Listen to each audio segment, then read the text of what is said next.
to Boston, lives in a world she's lost in, victim of compromise.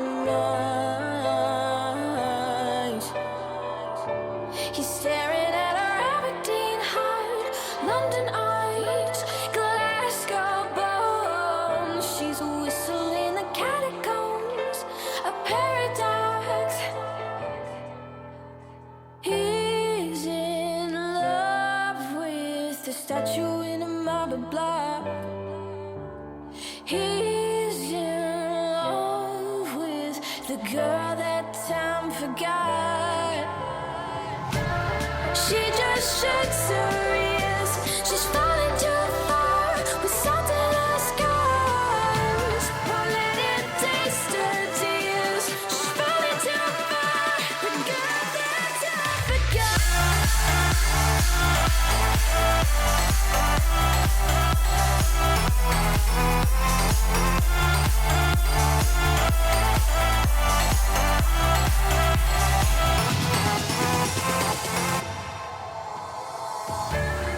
Wasted moments full of potential atonement. An angel in disguise,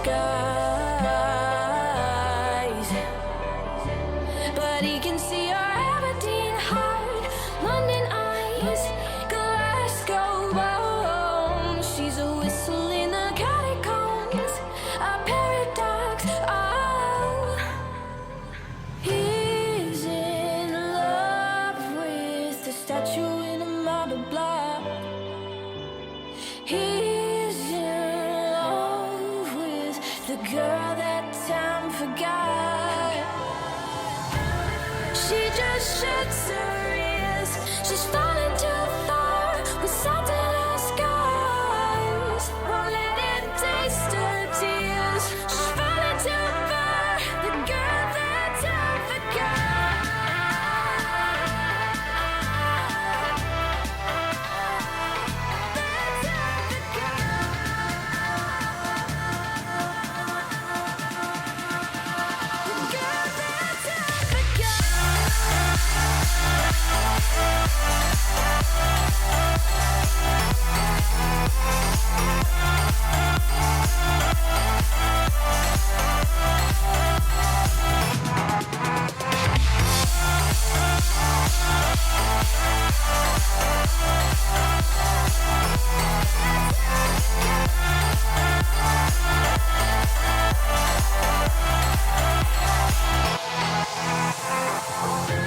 You let her go, catacombs. You let her go,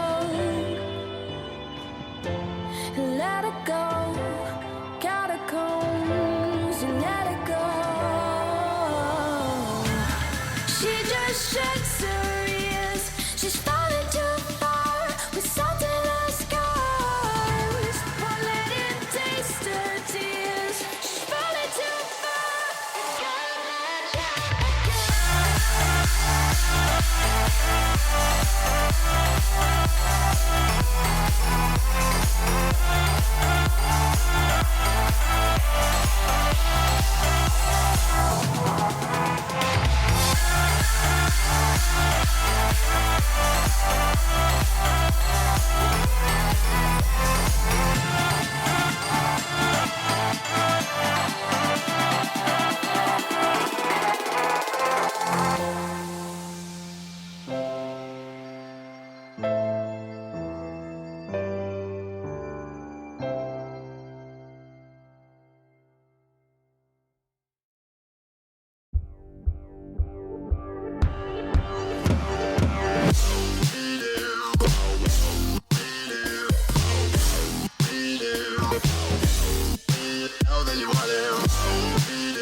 Now that you want him. In the lights.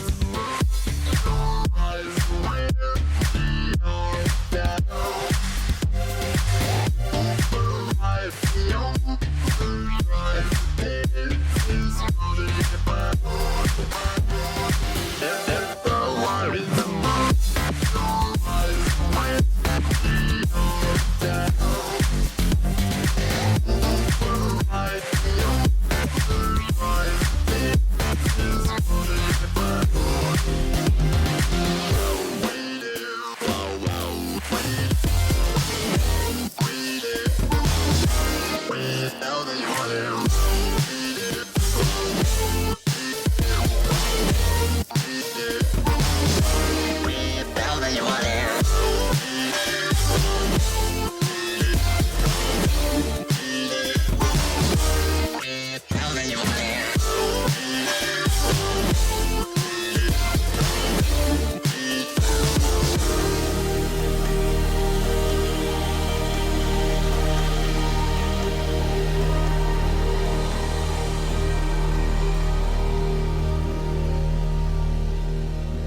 Radiant team ban.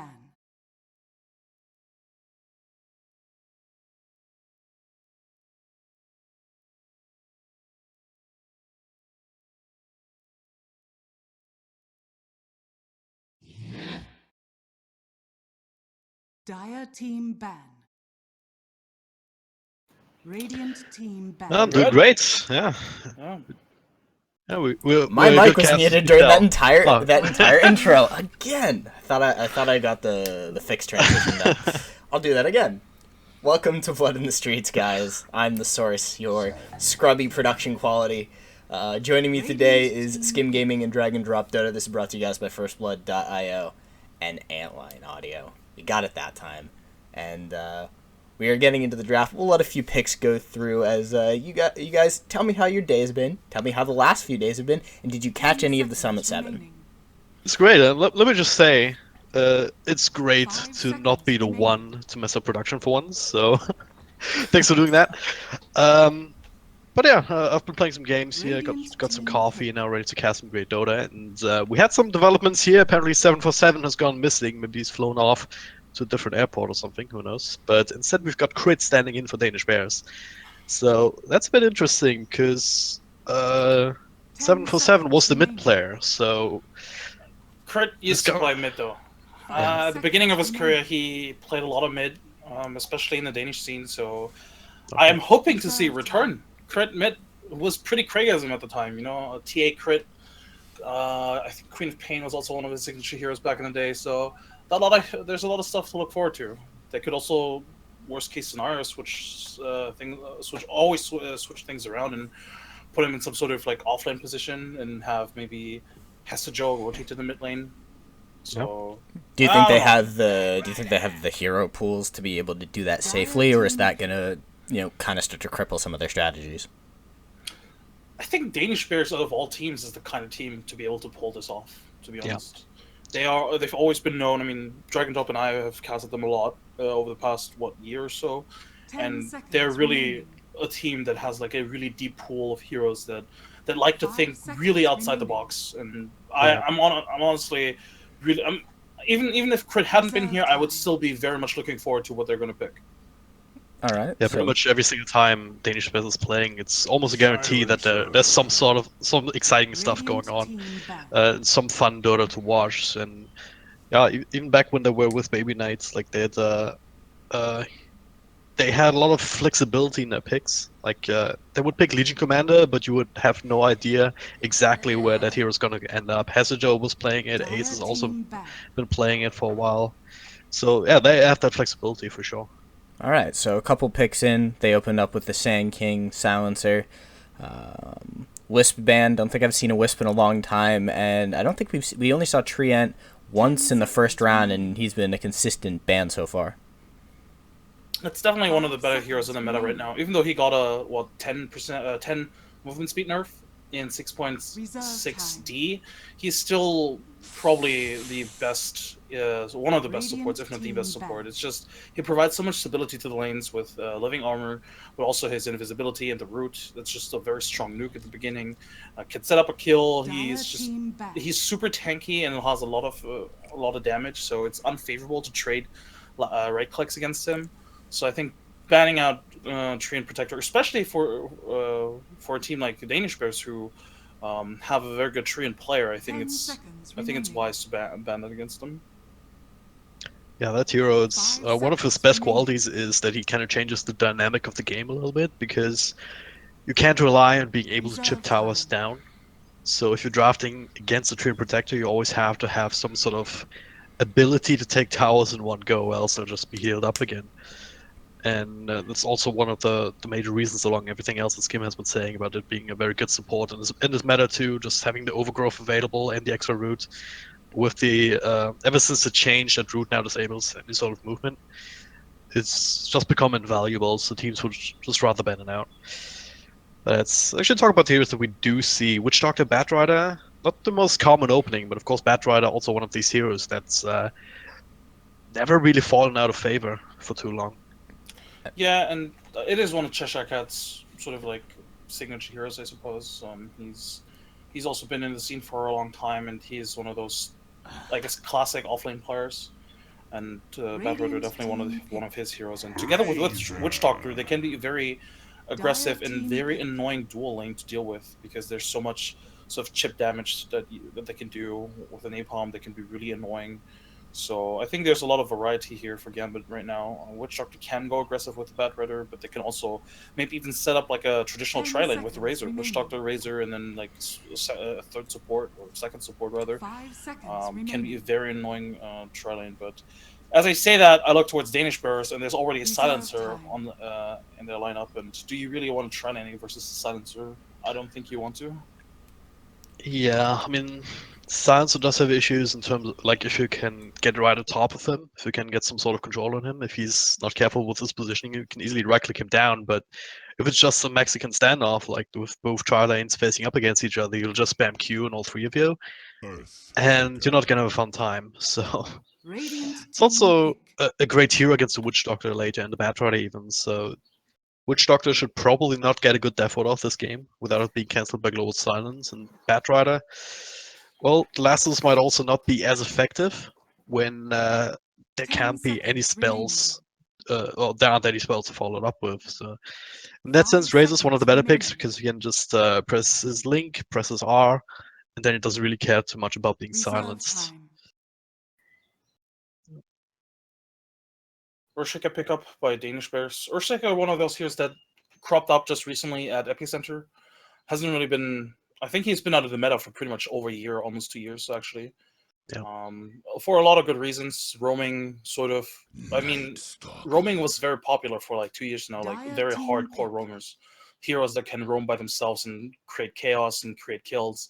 Urshika is not really one of those heroes. He's slow, he has mana issues, and his setup, sure, he has like long initiation and it's like a good stun, but it doesn't really secure a kill unless you trap somebody in somewhere, and even then it's not even that much of a secure kill, because he doesn't deal a lot of damage, can't really follow it up by himself.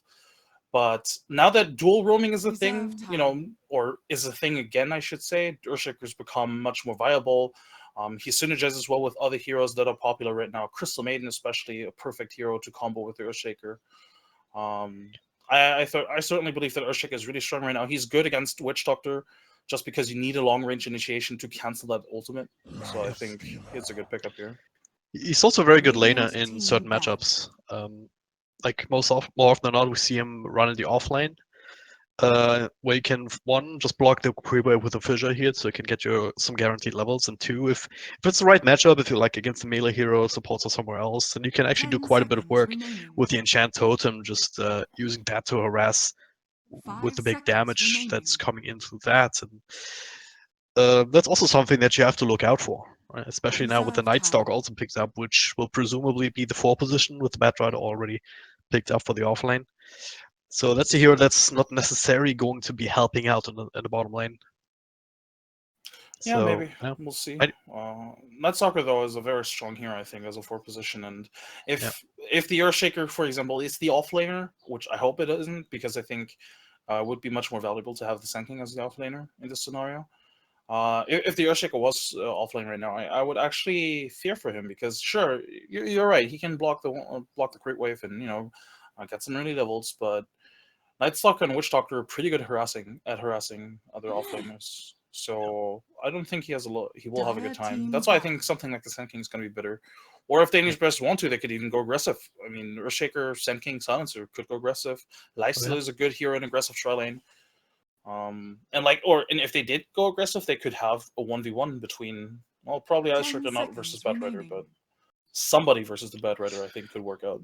Perhaps 5 just a seconds lifestealer, right? I remaining. mean, he doesn't really care too much about the Batrider. Sure, it's going to get farm, but it would free up the Reserve rest of the time. heroes to put on that pressure on the safe lane from the Gambit esports. Yeah, that is one of the reasons why you pick Lashidor. Just to have him in a 1v1, which is most of the time favorable for him. I'm not sure. I think actually Batrider should come out on top, to be Dire honest, in team that pick. matchup, just because Batrider can harass Lashidor a lot if he just picks up early movement speed, say like an early wind place or boots. So I'm not sure how that's going to work out. I'm not sure if Danish Bear would bank on that. I feel like that would be a bit too risky. 10 But seconds the remaining. draft is very open, to be honest. And I think if you're Radiant Gambit team Esports, pick. I think you're a bit annoyed at this draft from Danish Bears, because you can't be too sure what they're going to do. They Yeah. have Earthshaker, Silencer, Sand King. Presumably the Silencer is a support here, but both Sand King and Earthshaker could be an offlaner. Yeah, It could even be Core Shaker. We've seen Core Shaker at yeah. Epicenter as well. Like this 5 draft is seconds open. remaining. Yeah, I look at the lineup and look at the team, and I can't tell you for sure where they're going to end up. I've seen Hestajol play Puck in the Reserve offlane time. too, so it could be that Earthshaker or Silencer mid. Not sure what Crit prefers there, but yeah. So we're only going to find that out once these players pick their heroes. I guess the one thing that's for certain is that Ace will pick up the Lifestealer for the 1 position, but that's about all you can say really here. And Gambits, well, they have quite a nasty teamfight lineup to play up against here, all backed up by the Silence, of course, but then a lot of AoE control, a lot of magical damage coming through. Also with the Lifestealer Bomb, you have the Sand King as well as the Puck as a carrier. And, well, Gambit's response to that seems to be, alright, let's just tank up. You've got the Night Stalker pretty tanky, Razor can also kind of build into that. And now the Dragon Knight for the middle lane, one would assume, to just be that anchor and be less gankable, I guess, because it's so survivable. I'm not sure how I feel about the Dragon Knight pickup. I assumed that it was going to be a mid laner, because I think the Razor was going to be the carry, just because I think he works well with the Witch Doctor. But I don't know about how I feel about the Dragon Knight. I feel like Puck should have a decent time against him. And sure, he's tanky, but that's good for Lysila. Lysila likes Yep. eating into tanky cores. They don't really have any sort of synergy with push. Like Dragon Knight is literally the only hero that, I guess, Witch Doctor heal, and that's pretty much it. Like that's their push, Dragon Knight, and then the Witch Doctor heal. Yep. Maybe they were wondering, guys, we still need some sort of push, which I guess is correct, because Razor is not necessarily the best building hitter. But I feel like that could have been Either like a hero like a Queen of Pain, maybe. I think Queen of Pain was actually banned, but just in theory, just like a hero like a Queen of Pain that is a bit more explosive and also does decent right-click damage. But I don't know, the Dragon Knight feels a bit weird. There's low tempo in the mid game, in my opinion. I guess they're very reliant on the Bat Red and the Night Stalker to do something. Yeah. The idea for Gambit is, alright, let's just scout out for pickups with Night Stalker, so the Batrider can have a clear jump in. And then on the back of that, group up and push down towers.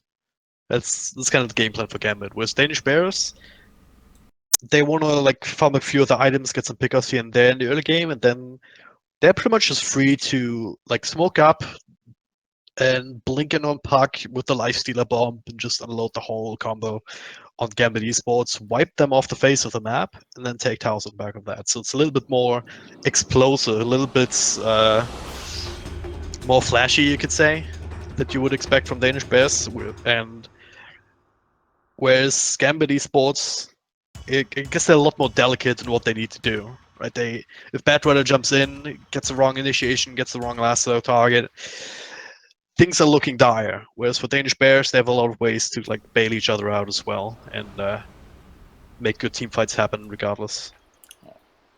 All right, this should be a good matchup. Danish Bears, strong team. They've been playing together for what, 2 years, maybe even longer if you consider all the players and their fragments and how they've been playing. Basically, in Dota years, it's been ages. I mean, even if they haven't played together in this constellation before, I mean, everyone has sort of played with one another for like more than 2 or 3, 4 years. Yeah. Oh, Neuer. Already in trouble here, dropping down below half health. He's getting some help now. The Fissure will block him off. Neuer dies to another nuke though, thanks to the plasma field from downtown. Alright, that was a quick start. Almost a minute before the horn blows, we already have First Blood. Of course, this is Blood in the Streets, powered by firstblood.io, and of course also sponsored by Antlion Audio. So for those guys tuning in, just get these sponsor shoutouts out of the way. 30 seconds to battle. And, at least, I guess he got his ward out. It is being pinged out, but at least he got his ward out, I guess. And he died pretty quickly, so he can get back to wherever he needs to be. Yeah. It's always awful when you die, like, say, now or, like, 20 seconds from now, and then you have to walk back to the lane, even though Creep's already there, misses XP. Yeah. Well, definitely not the greatest start for this team, but, well. Every game has a First Blood. Doesn't necessarily mean that you win when you get it. That's true. For those of you guys tuning in, we have a very popular, very famous celebrity stand-in on Danish Bears side. It is Evil Genius's Crit. He will be playing the puck, which isn't that much of a disadvantage for Danish Bears. They not only have played with Crit before, but Crit has played the mid lane before, so this is sure it will probably take some getting used to again, but overall I think you shouldn't underestimate Danish Bears now just because they have a stand-in. Yeah. Crit is one of the top tier players in Dota right now, that period. Helps, yeah. So it's he's probably going to be super happy that he actually gets the right-click creeps this time around. So we'll see how much he can do that. Right now, off to a good start. Kuman has a big creep wave closing in, so he should be able to try and last most of these on the tower. Even went for the Dragon Blood first, so just to try and withstand some of that harassment that's bound to come in from a puck. But meanwhile up top, Cheshire Cat might be in trouble actually. Neuer with a wraparound, gets a stun off, Rise is there, just throw out a couple of right clicks and an extra slow now. And Cheshire Cat should die to one more right click. Neuer. Well, no, it's Ace. We've got 2 Neuers here. I keep getting confused by this, but Lifesteal is actually Ace. So, and Zenking is the actual Neuer. So Ace gets the last hit. Nicely baited it out as well with building up 8 napalm stacks on top of himself. Cheshire Cat think that he's gonna be fine up here. This thing is definitely gonna be very annoying for Cheshire Cat. Gonna go again. First strike, follow up slow, damage over time. He might be. He's trying to fly across to the side. Only have Rise doing some damage here, but without the W, without the glaives, he's actually gonna survive. He's gonna have to eat through his regen now, which is just as good as killing him almost. And Firefly is on cooldown now as well, so it can't really be annoying anymore. Or not at least as annoying as it could be. Yeah. Neuer's not a mana though for another burrow strikes for a while, so It's gonna make it a bit easier. Crit, snagging up the double damage rune. No bottle just yet, of course, with the going for a second null talisman instead, just to go super ham in this mid lane. Right now, Bignum is trying to help, but there's not so much you can do as a Night Stalker early on, especially at daytime. Once you hit level 3, level 4, once the first item comes in, Park will have to be a little bit more careful about his orb usage. Gotta make sure to use that defensively and not waste it in a bad position. Yeah, these lanes so far are going pretty well for Danish Bears, and I think if you're Gambit, you have to be worried because they're not going well for you. You're not shutting down the Earthshaker, you're being shut down on your own offlane, and the Night Stalker is not really accomplishing anything. So I feel like they need to invest more into shutting down this Earthshaker. He's level 3 now, which I don't think he should be. And it's like they might have heard you in Bignum, looking for a wraparound. Let's hope so, at least for Gambit, anyway. Well, It's a bit awkward because they don't really have that much killing potential just yet. They have a Cask and a Void. That's pretty much it. Yeah. Pastor Joe's playing far enough back. He should never really die. Like, if you come in from behind like that, you get fissure blocked, and a TP comes through from like the Sand King. Bignum might well be the one dying to that. Unless it's nighttime, it can just fly over. Oh, look at Noya. He's being such a nuisance. He's soaking up the experience from Bad Rider, and he's looking for kill. And oh, just check that. Oh, I thought the Firefly ran out. If he had been stuck there. Yeah. He still has plenty of health. I think he should have been able to walk out. But it's always a bit scary when you're farming creeps and you have to face tank some of that damage. But yeah, as you said, Noya is sneaking that experience, almost level 3 himself now. And those levels are super important for Sand King, as much as they are for the Earthshaker even. Especially for roaming Sand King, you definitely want that level 3 or level 2 in Burst Strike because of the range. Level 1 Burst Strike range is abysmal. So the level 3 is very important, and he gets it now, which is good. But this is also why Sand King as a support is not really that popular, or as a roaming support is not really that... You know, he hasn't been that great over the past year just because Top lane. he's bad. Right, might get run down. He is slowed down by the Void, and now burning in the fire, trying to twist around a Cheshire Cat. Noya made the TP through, gets the Burst Strike in, a couple of more right clicks. We'll make a trade out of it, so 1 for 1 with Ace getting the kill. Still in favor of DB, I guess. Yeah, good trade for them. It was very necessary, but I think if you're the Bad Rider, you don't really mind too much. You still got a bit of experience and gold for that kill. Yeah. And you get back to the lane with full HP. Also, you didn't lose any intelligence, so that's pretty nice. Yeah, always looking at the bright side of life, right? Well, I die, but now I'm full health, full mana again. Kind of have to. Yeah. Puck's level 6 already, and they're smoking behind him. That's nice. If Gambit had watched that, they might have seen the animation from the smoke, but I doubt they really looked towards that ward. Well, Kuman, he's inside the river, won't be wrapped around on. He should die to this. He's tanky, but not quite tanky enough with all this burst damage coming through, especially with Hessenjo making rotation. Gets the follow-up control in, and that's first +2 for Rise. Now Bignum trying to trade. He gets the slow onto Hessenjo. The tankiest hero left in this lane. So nothing else will really happen here. Just don't have the crowd control to keep them in and do something with it. Well, that was a really good rotation. Even though it's just a level 2 silencer. It's so weird. Like, you don't really expect like a level 2 silencer to go ganking 6 minutes into the game, but he did, and it was really effective as well. Backsack. Intelligence stolen as careful well. there, yeah. Silencer, very strong hero if you're the one like keeping your distance and just throwing out spells. Like both the Arcane Curse, extremely useful early on for these kind of brawls. And especially level 2 now. And Last Word, also pretty decent nuke. Now the CS on Puck and DK, that's insane. They're doing so well in CS as mid laners. Not too many denies though from either side. I mean, these days it seems like both mid laners are focusing more and more on that. But not this time. Nice fissure block here though. They do catch the Night Stalker, and now he's in a world of hurt. Move crit, also making rotation through. Even had popped a double damage here, and that's another +2 for Rise. Gotta keep an eye on this counter, especially up against heroes with such a tiny mana pool to begin with. Bignum is sitting now at 240 points. Yeah, this is going to become really troublesome, and they kind of picked themselves into that. The Silencer was the second pick. They deliberately picked these heroes with, like I said, low mana pools into Silencer. So if the longer the game goes, the more troublesome it's going to be. The cast bounced back towards the Earthshake here. Maybe that would have turned into something. Top Cheshire Cat is pretty dead. Oh, he is. He's sitting he on should top be. He here, should trying be. to juke and jive, and yeah. Some extra nuke attempt here from Neuer. Oh, Ace. It's Ace. That's a Joe is dead now as well. Good Oh, he rotation is, from alright. DK and Nightstalker.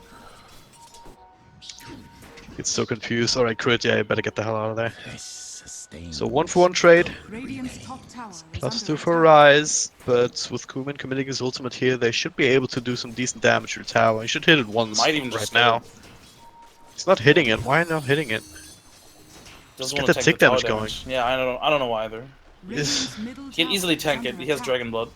Yeah. Dire's structures are fortified. Well, if there's no response to this, they should still be able to get it. But that being said, Hessager already TP'd in. Silencer also appearing here, so they'll maybe Puck try and doesn't at least have a go lot of for mana. I 29. don't think they can really go for this. No, tower's done. Dire's bottom tower has fallen. Well, Crit just farming mid instead. Top lane putting some counter pressure here, but Neuer and Ace not really the best pushing combination early. And Gambit will defend that too, so that one's with the first tower kill of the game. 9-minute As you would Veil of expect. Discord. It's pretty good. It's Yep. not that uncommon, but it's still pretty good. I wonder if they're gonna be more aggressive with this now and just smoke up more in the Sand King, for example. Yeah. And just try to pressure this DK more. I feel like they should, just because otherwise I think he's gonna be too much of a threat. He already got one tower with his first dragon form, which is perfect. Yep. And from here on out, it's just gonna get more threatening. Like you said in the draft, they could just group up and try and force out a tower. And until I almost called them Cloud9 because of the logo. Until Danish Bears have at least one Blink Dagger on either Sand King or Earthshaker, it's gonna be really difficult to engage into a tower push. Yeah. Their initiation would be walking in and orbing. I think from the puck, or I guess using his ultimate, but that's not really the dream initiation. You really want the Blink Burrow, Blink Fish, or something along those lines. Yeah. It's still workable, especially if Gambit do decide to group up as with a couple of heroes. And then if you then smoke up, you can orb in, and then the coil will make sure that they are kept in place for the follow control, even without Blink Daggers. So it's just a little bit more dangerous, as you said. They're Are smoking this up. two different and they're- smoke ganks? Yes, with the same smoke, they're gonna use it no. and try and go for 2 different kills. I see the courier flying back, so they realize that someone's down here. Meanwhile, up top, alright, that's where the first kill is happening. Now, wraparound comes through. Kuman with a stun will not be dodged by Crit. Now, last and follow up. Actually, gonna bring him down. Very unfortunate. Slight misstep there, yeah. Very unfortunate for them. But also, good response from the Nightstalker.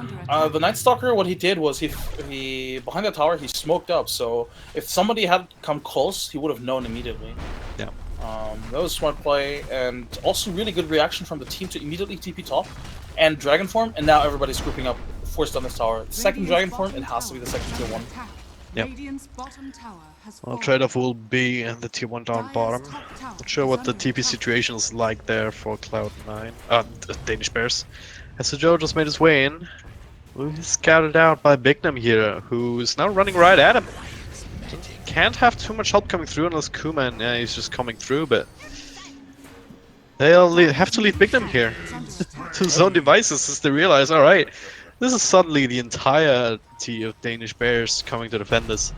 Now the coral actually catches another one, so yeah. Witch Doctor will also follow More this. in. This is gonna stack up. Right, this is gonna be the smartest guy in this game. Not that he already isn't, you know. They did draft this lineup, True. so... Wait, is he the one drafting again? That's the think I was drafting this that's today. the thing with Danish burst, and something that Baby Knight noted in his vlog.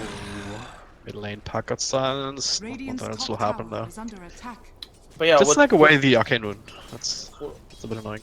what Baby Knight said in his vlog after he left the team was that they struggled to find a leader. Sure, leader and drafter, and captain really. It's difficult because Ace might be good, but he's also playing carry, so he can't really do the shot calling in the game. And then Ryze and Noya have tried, and I don't think it really worked out for them either. But I guess it's back to Ryze. Maybe they've learned from their mistakes, and maybe they're different now. That's definitely a task that you can have to grow on if you want to move on as a team. Top lane, okay. They catch the Night Stalker at nighttime, so it's always a good feeling. And still sticking around in case someone else wants to show up, I guess? Or do you want to try and push this tower? If you're Danish burst, you could, but I'm not sure if you really want to force it. The tower is like half HP. Razor is a good deep pusher. Even Witch Doctor with the cast can be really annoying. So I don't think you really want to commit to a tower push if you're Danish burst. I think you want to wait until you have those items like the blink, or even just the armlet on Iceler. Well, that's about to come online. Dire's middle And he tower has it right has now, been actually, as denied. he gets that last component from the side shot. So that's some extra bit of damage potential coming through if you manage to get on top of somebody by an infest bomb or something. But right now, without blink daggers, it still relies on Gambit kind of moving in close, which you're doing right now. Bignum, he's scouting at Ryze. Sees him on the side, so the jig is up. I think they even pinged out a ward. Like they pinged out your guys. They probably have a ward somewhere here. I would not be surprised if they did that. Witch Doctor has a sentry with him. It is the rest of Gambit was all smoked up. And Kuman already committing to Dragon Form. It's kind of telegraphing, alright, they're gonna want to take this tower. It's already super low, but now, DB, they're all in here. Noya with the infest, and they get the control there on the Batroid as he throws on the last. A Global Silence comes through now as well. The cast done quite some work here, but not quite enough. It is DB who take the battle of the straight for now. Kuman trying to fight for his life, but there's 3 people around him. He's armed toggling his way, trying to make his way out, but unable to get even one counter kill. So, wow. Was this Gambit just not expecting everyone to be there? Yeah, for sure. I don't think they really counted on everybody to be here. I think they thought they were gonna get the jump on them, and that they were gonna be the ones to surprise them. But I think the one ward that that Danish Burst also put up telegraphed a lot of information. I think they knew that they're going to be smoked up, and Gambit also was really split in the fight. Half of the team was trying to, come from the sidelines, and DK was going to try and siege and draw the attention, but I think that the global silence just wrecked them as well. There was no way for the Night Stalker to use a silence on anybody. Witch Doctor couldn't use any of his spells inside of the cask once, but It's really good timing. But now Crit, he uses orb aggressively. He is now burning in the fire. Can phase shift for a little bit, but what do you dodge if it's just so much damage over time? Orb comes with cooldowns, he gets a little bit more distance. Noya with the slow, but blink forward here. Cheshire Cat will almost get the last right click here, but still get the final touches of fire damage on Crit. Noya gets the rage TP out, but okay. It's a bit of damage repaired there, you could say. And they have Dragon Form in 10 seconds. I don't think they can push the tier 2, but they could have. Could they go Roche? They don't have a medallion on their lineup. No, they can't go Roche. Radiant's middle tower is under attack. I mean, Cheshire Cat is scouting it, but I don't think they really want to go for it. Maybe Could mid? maybe find a wraparound here. Has a Joe blink forward, doesn't quite get the instant stun, and now he gets lassoed up into the death ward here. Another way to cancel that until Noya comes through. Now a chance the epicenter. They already lost the Earthshaker. They will trade for Always Wanna Fly. Once the tick damage comes through, Ryze still gets +2. Now Ace comes through. A couple of right clicks from Ryze. This almost enough damage putting on the Cheshire Cat, but flies across the cliff. Now Bignum finds Ryze in the side. Very split up fight here as it turns out. Crit able to actually finish up Cheshire Cat and Kuman, well, with the stun, he'll walk away. Bignum, well, he did finish up the silence as you would expect, but now he just has to run away. It's no nighttime, so he's not exactly fast on his feet. Still Dream Car though. Oh, Yeah, but there's a fissure and a blink forward. Puck has a blink, Joe has a blink. What's the status on Sand King? He's Not close, but of course he's Yeah, there. he's pretty far It's away. a poor position. It looked nice for Gambit, and it was good that they immediately bursted down the Earthshaker, but I think they got a bit greedy with the silencer kill, and then they got picked off because the Puck and the Lifestealer came in.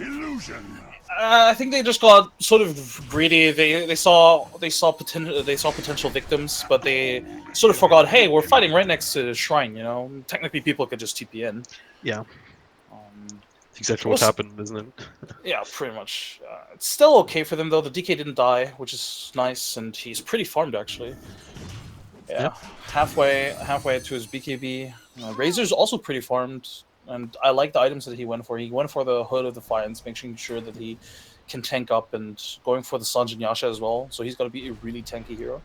Yep. I wonder if there's going to be some of them who's going to build a pipe. I think they definitely need a pipe against Sand King, Puck, the Silencer. I wonder if it's going to be the Razor. Might be, just because he has the Hood of Defiance. Could be. Might as well be just a casual hood for now. I know that. I think you want to bet other items. Yeah, and I know that LFY, for example, do like building it on the Night Stalker. Yeah. It's because he's a support, and he technically, even though he's going for the Aghanim Scepter, support Night Stalkers these days almost never go for the Aghanim Scepter, just because of the Hunter in the Night. They already have this sort of night vision, Yep. and the flying vision, and that way he can just go for utility items like the pipe, Yep. or even like a halberd.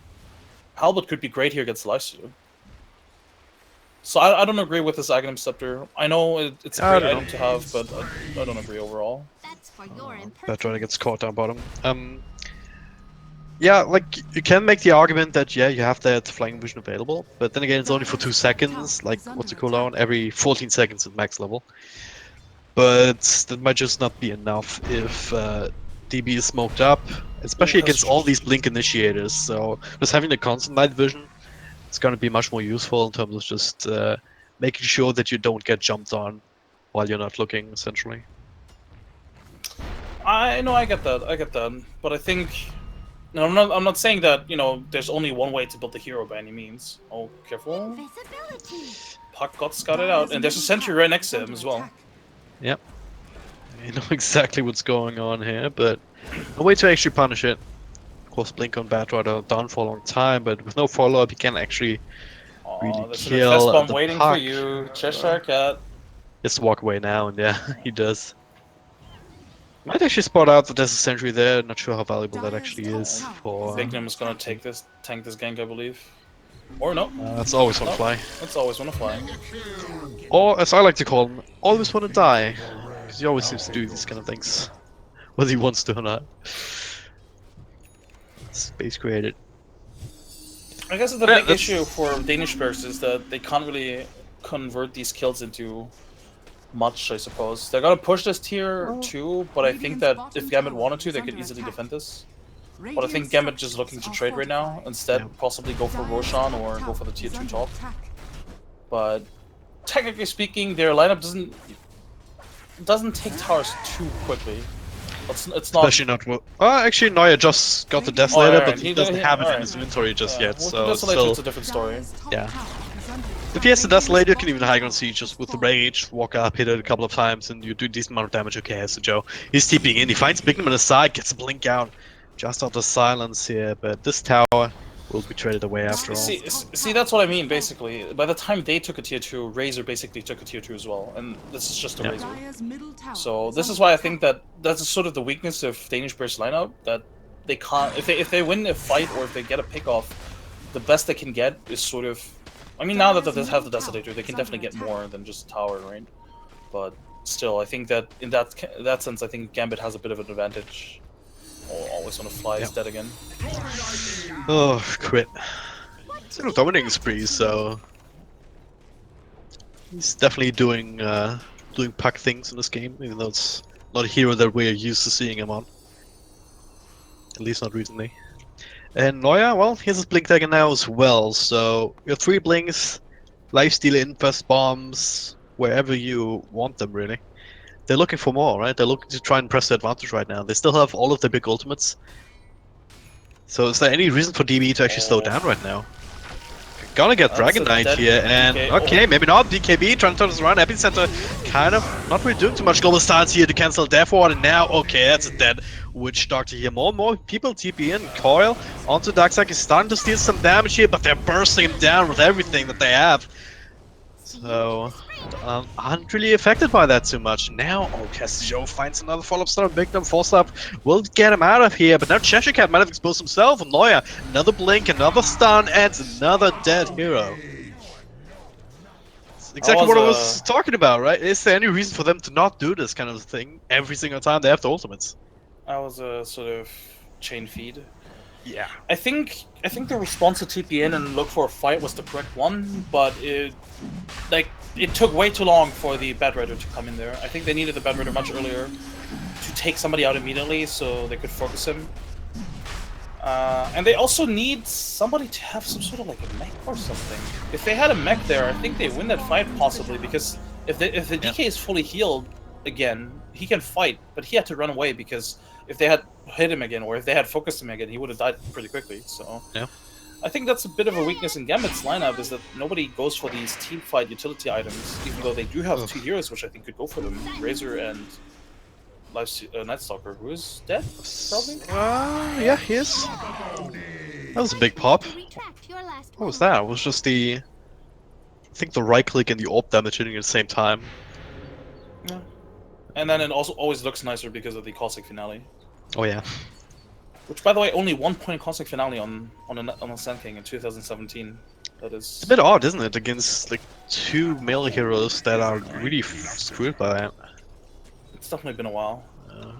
But Sandstorm has been buffed recently, so if he wants to farm, it might almost be more efficient with Sandstorm. I don't know, I haven't really... At the very least, you don't take... At the very least, you don't take damage doing it. So I guess he doesn't care as much for the tracker boost, so you have that regen soldering too. Oh, but it's an issue that Senki can have. Yeah, better BKB TB out of there. Unfortunate.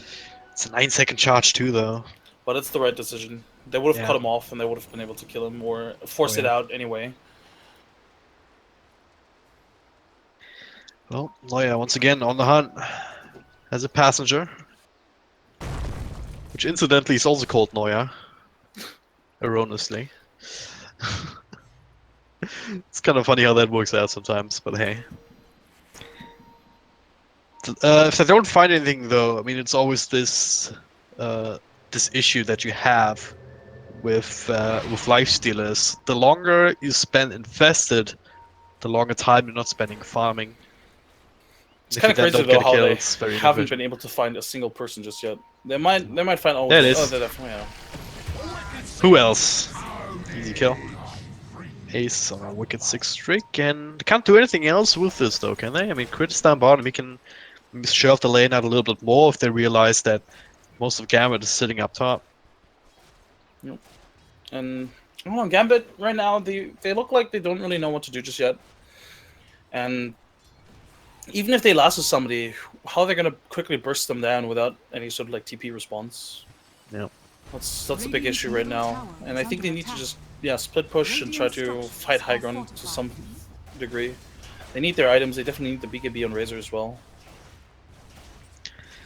and they need a Yules on the Bad Rider. If he gets silence or a BKB, I suppose he's going for BKB, but they need to anti-silence mechanics. Well, tier 2 being traded in exchange. Gambit's getting a bit of damage down to the top, tier 3, but Danish Bears for now.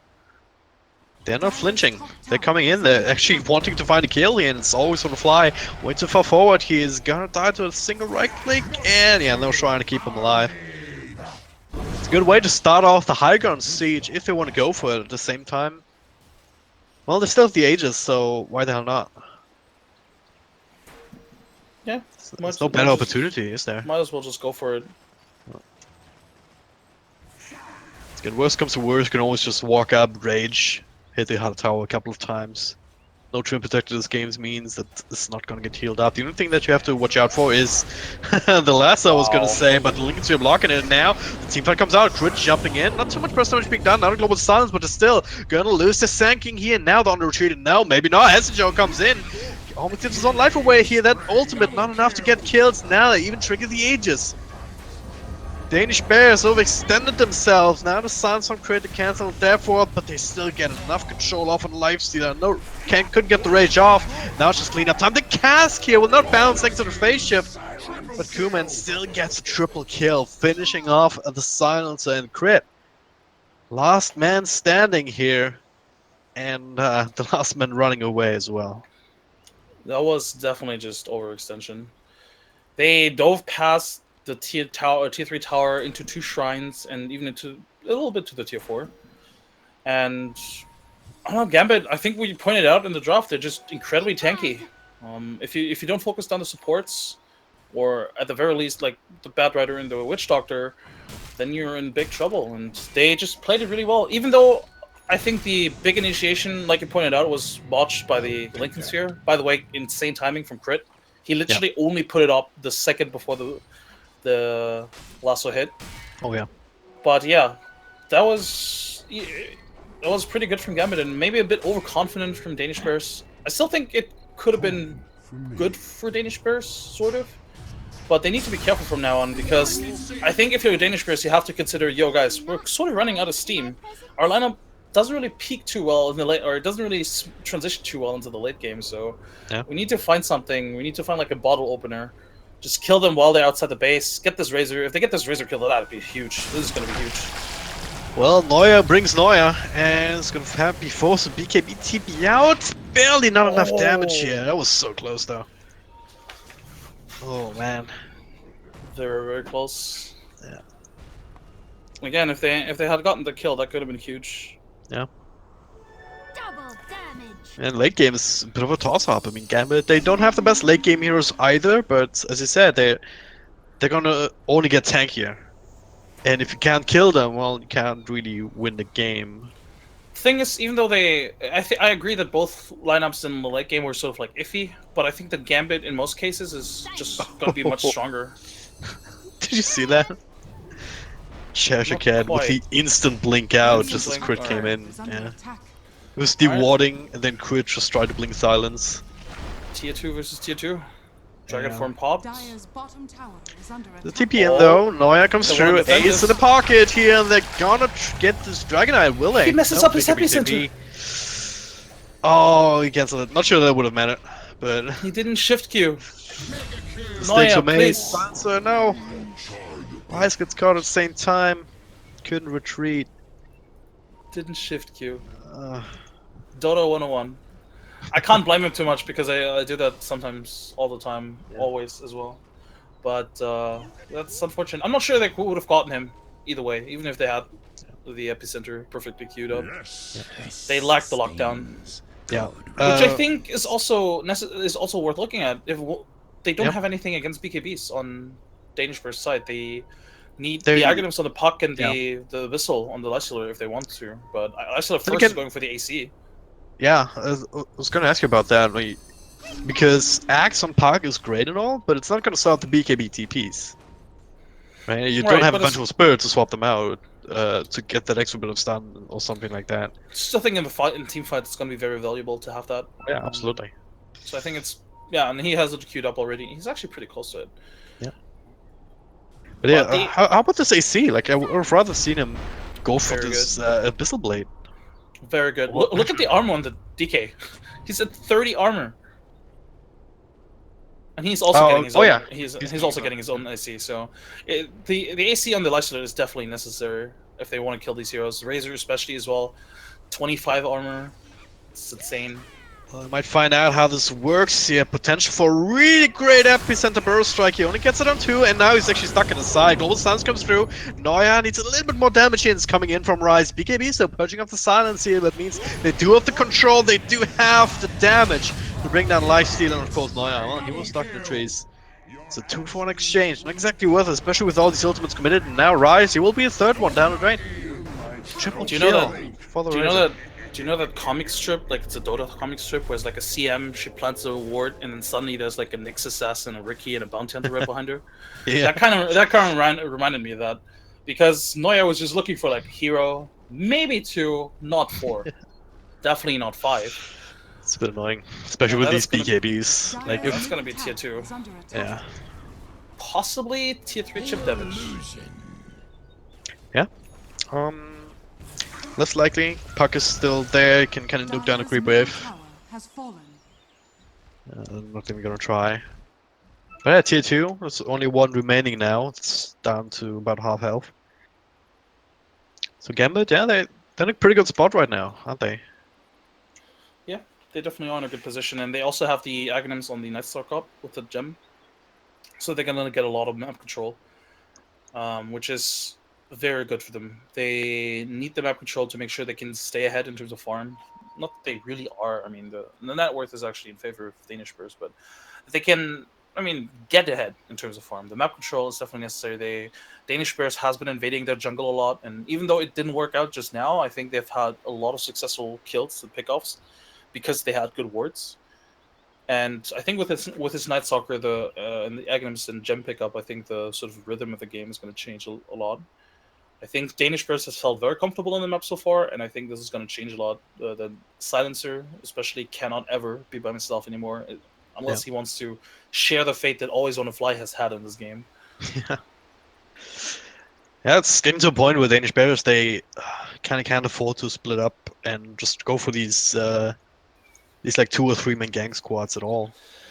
The thing It is, seems like. they sort of have to try and go for those kills because they can't really afford to commit 5 men either. If they imagine if they had all 5 heroes there and would have committed to that fight from the beginning, they probably would have died and lost the team fight and lost the tier 3. Because they didn't, because they keep these efforts rather low with maybe 2, maybe 3 heroes, definitely at least 2. I think they're in a good position to get a kill or force out a BKB, force out rotations. It sounds silly, but they're creating a lot of space. The question is, who are they creating space for? Because I think that if this was a core shaker, I think it would be valuable. You know, if he went for things like Shadow Blade, Daedalus, that would be valuable time and space bot. But he's still a utility core with Force Staff and Yule Scepter. So I don't think the time and space that they bought was really valuable at all.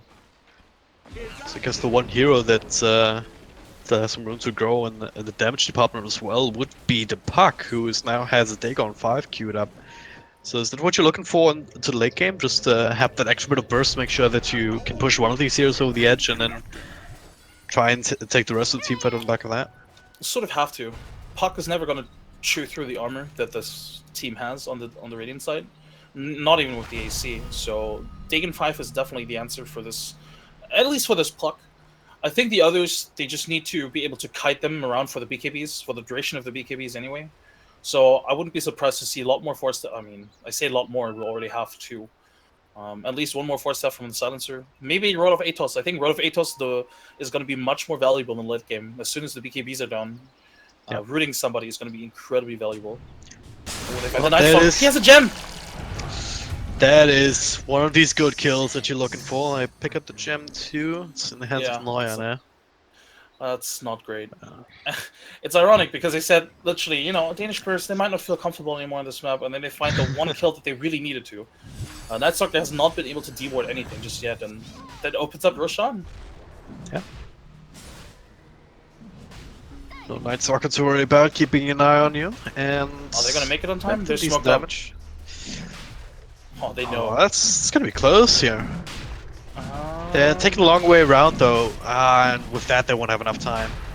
Roshan will die, that's Aegis and Cheese, unless Cheshire comes in, gets the last of Dragon 1, Global Silence to turn us around, but BKB comes through. Shaker's still alive, he has to hold on to his spells for a little bit longer until the BKBs come out, and he's able to force them across to the other side. Epicenter now coming through, they find a burst strike. Now Daxak, he's trying to do some damage, but it's still being too much done, and now Joe comes back in with a big aggro slam. They'll set up for some of the, if not all of the rest of these kills. He's doing the Delta split, Bigna making his way up top. But they're ignoring him. They have their sights on bigger targets, and that'll be Batrider scattered out, force us down to the low ground, but they don't even care about him either. They have a creep wave, they want towers. No buybacks in the cores, as he said, only the Witch Doctor, and they don't really care too much about him defending high ground. So Danish Bears, big Gambit, no pun intended. But they get the better end of this. That fight was a beautiful execution from Danish Bears. Granted that Gambit gave them a really good opening, But they just did what, I mean, sort of what I talked about earlier. They kited them around. The Puck Aghanims was actually so valuable in that fight. He made sure that Dragon Knight and Razor, they just couldn't really move. They didn't really want to, I mean, they didn't want to trigger the Dream Crawl, otherwise they were stunned forever, which, by the way, the DK did, and he was stunned forever. Yeah. So, that was a great team fight, and suddenly... 2 sets of racks. Yeah, they're 1 set of racks away from Mega Creeps. Yeah. It's kind of pushing power that a lifesteal at this point in the game can still unfold. Right? With the Desolator. And the AC as well. And the AC, yeah. I'll take your tribute. I hope, though, that Gambit don't lose confidence just yet. I think that with their lineup, they still have a very good chance at getting back into this team in this game. If they win a team fight with DK alive and the Dragon form, I mean, I guess that's asking a lot, but if they do, they can also just take racks again. Yeah, super creeps they can sort of handle. If mega creeps do come out, that's a different story entirely. Even if they're itemized for it, yeah. DK does not deal well with mega creeps. Or, well, I guess he sort of does because he can't get killed by them, but he can't really kill them quickly. Oh, yeah. I haven't seen a DK mix or DK matchup against Mega Creeps, but I guess, yeah, with the armor together with the fire. Again, he doesn't die against them, but yeah, it's also, you know, it takes forever to kill them. But by the time you get one wave done, the next wave is there already, so we're not really making too much headway. But Danish Bears, as I said, only 1 Rex away from making that horrible reality for Gambit to face. And yeah, they're drawing lines crazily across the map, and this is gonna have to be the last stand for Gambit. If they lose those racks, game might as well be close to over unless they can get some really great kills here. The crit? Well, he has a Dagon, level 2. So some extra magical burst damage available. Now the BKB in the back, actually the backside comes through. Global silence after battle the BKB, so it doesn't have much follow-up, and yeah, no damage really being done. Instead, they bring down a Night Stalker, immediately always want to fly, goes for the cask here. Nothing left to really cancel just yet, he'll just have to right-click him down. 1, 2, one more time, there we go. Rise actually finishes off that kill. Now finally BKB from the Razor, got a decent amount of damage stolen. They will pick up the silencer. 2-1 trade so far, but Danish Bears are not done. Hesijo ready with the blink, follow up with the fissure here. They isolate Dragon Knight on the high ground here, pops his own BKB, but Ace is right on top of him. Has a hard time chewing through the armor though, so Darkseid actually kicks some space, do some damage. Now finally the Echo Slam to follow, but well, they get that kill, but what cost? DB has lost his supporting staff. It's only the 2 cores here up against a very tanky Razor. Well, it's more health points and both of them combined at this point, and they have to abandon this push. Still a good fight for Danish Bears, and well, they really want to go back in, don't they? No, they're not gonna. That fight could have been much worse. The Witch Doctor staying alive there was actually pretty important. He dealt a lot of damage towards them. It's very unfortunate they didn't lose the Night Stalker immediately. He had basically had no impact in that fight at all. And I think that comes back to him just not having any utility items. Like his own, and this is one of the things why I think the Aghanims is not great. Sure, you have all that vision, and that's nice and all, but you don't have any utility to really stay alive outside of just having passive stats. What he had, like he could have a Solar Crest, which would help him. He could have a Force Staff. He could have a Glimmer Cape. He could, I don't know, even a mech or a pipe would help him stay alive. Remember that Dagon that was level 2 a moment ago? It's now level 5. Yeah. Because Puck is level 25. Oh god, the money is raining in. I just want to keep my camera on him all the time, just to see that gold tick up on the side. Yep. That is gonna translate into a lot of moon shards. Yeah. Actually, I could really use it. Rise even. Very strong at this point. He has 36 stolen intelligence. And what, he has like 130 or 135 int, 80% of that to pure damage, so let's just say 100 or something pure damage and with every single auto attack. Unless the BKBs are okay. Neuer does this again here, finds a stun on 1. Night Stalker, not quite that, there it is. BKBs come through after the global silence here. They're still fighting here, but they're the ones dropping heroes. If they can get Ace here, this would be great. But he's left alive. The call on the mind. Cheshire Cat finds the follow-up damage here, and now Rise, well, in the backlines. He'll be slowed down by Kuman's instant Scotty. Just press R. Now the epicenter though, they still want to fight. Echo Slam, epicenter channeled up on top of each other. So much magical damage here, Crit. Helping out as well. They burst down one, and now they're looking for number 2. Razor. Earthshaker just too strong with the crowd control, with the stuns. There's no buyback on the Few on seconds. the Dragon Knight. The good thing for them is they did get the lifestealer kill, so Yeah. with him the sieging power is sort of gone. But He's DB, they top lane, can though, still look at mid. threaten the buyback. Oh. Super creeps are coming in, but yeah, I don't think you can kill Darkseid. They had a hard time doing it once. Now with like not having all your ultimates available, not having those cooldowns, gets a bit harder. Yeah, the Razors tankiness is definitely their saving grace in these team fights, or I guess the general tankiness is definitely their saving grace.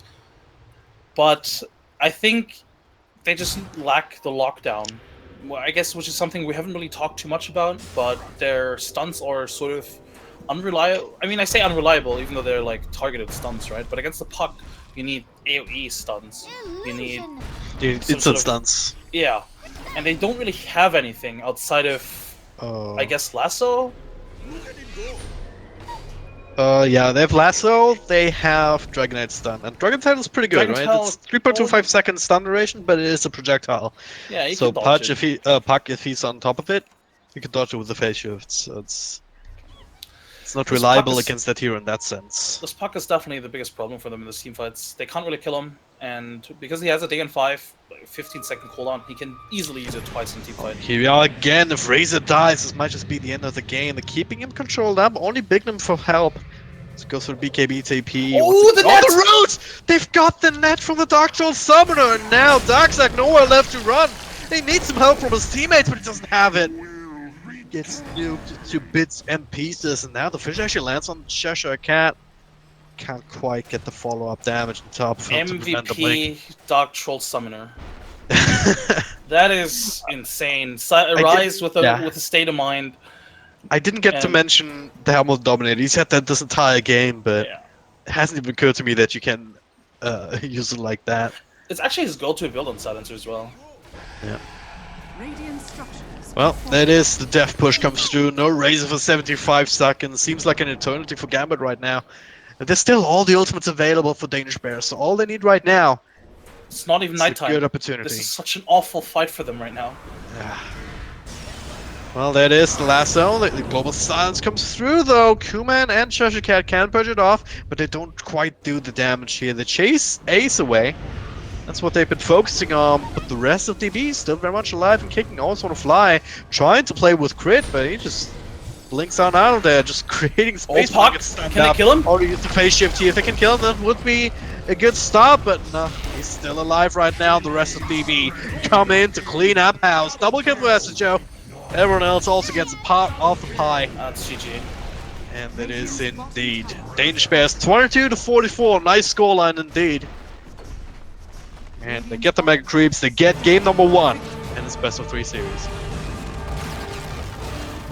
What a performance from Danish Bears. Very strong, very commanding. I think that one team fight close to the Roshan pit decided this game, which resulted in 2 Rexes, or 2 sets of Rexes, I should say.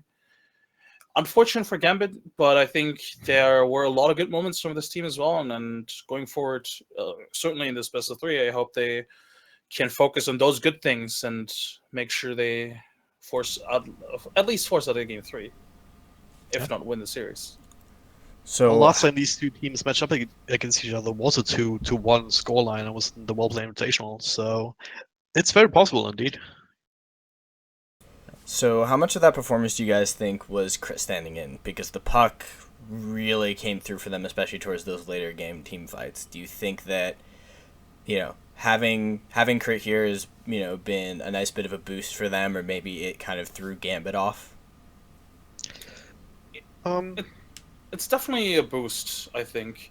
Not to take anything away from 747, who is their usual mid player, but having somebody like Crit helps a lot, especially for a team, and which is something that I mentioned during the draft, that has lacked like a leader and direction, right, in previous iterations. and Crit is like such a commanding voice, or can be such a commanding voice in a team, and he has a lot of experience, and he is like just like Dragonjar pointed out, individually very skilled, a world-class player. So I'm not sure if this would have been the same. Like, I'm not sure they would have had the same performance if it hadn't been for Crit. But at the same time, I don't want to take anything away from the other 4 players, the Danish Bears, who I think also played fantastic.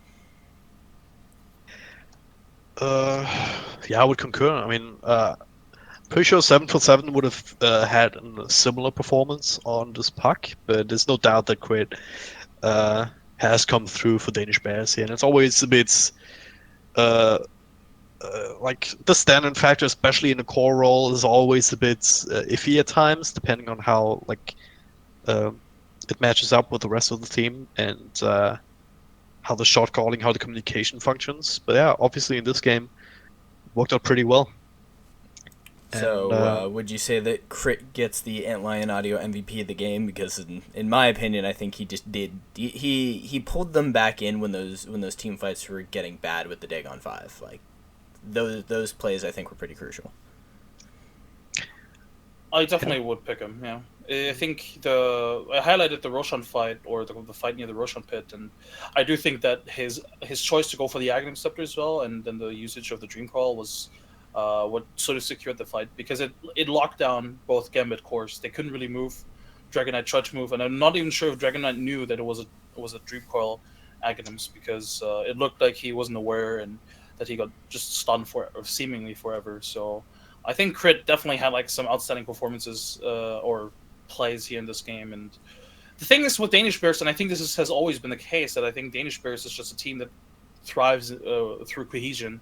So I think in the past I've had struggles pointing out, like a certain player.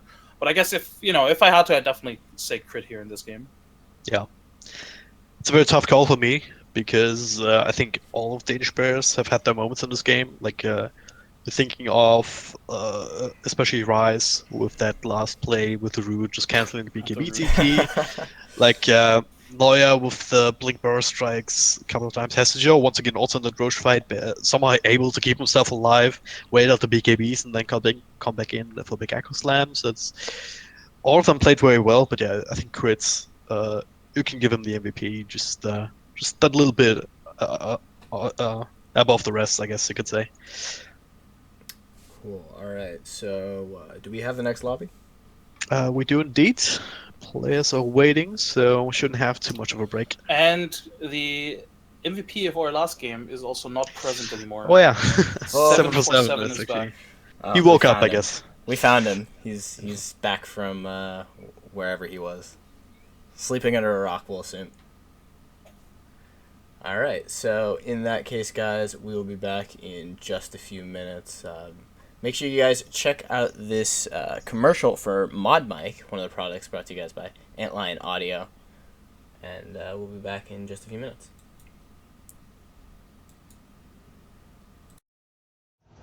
Are you tired of your streams or voice chats sounding like this? Do you want the comfort and quality of high-end headphones without sacrificing microphone quality?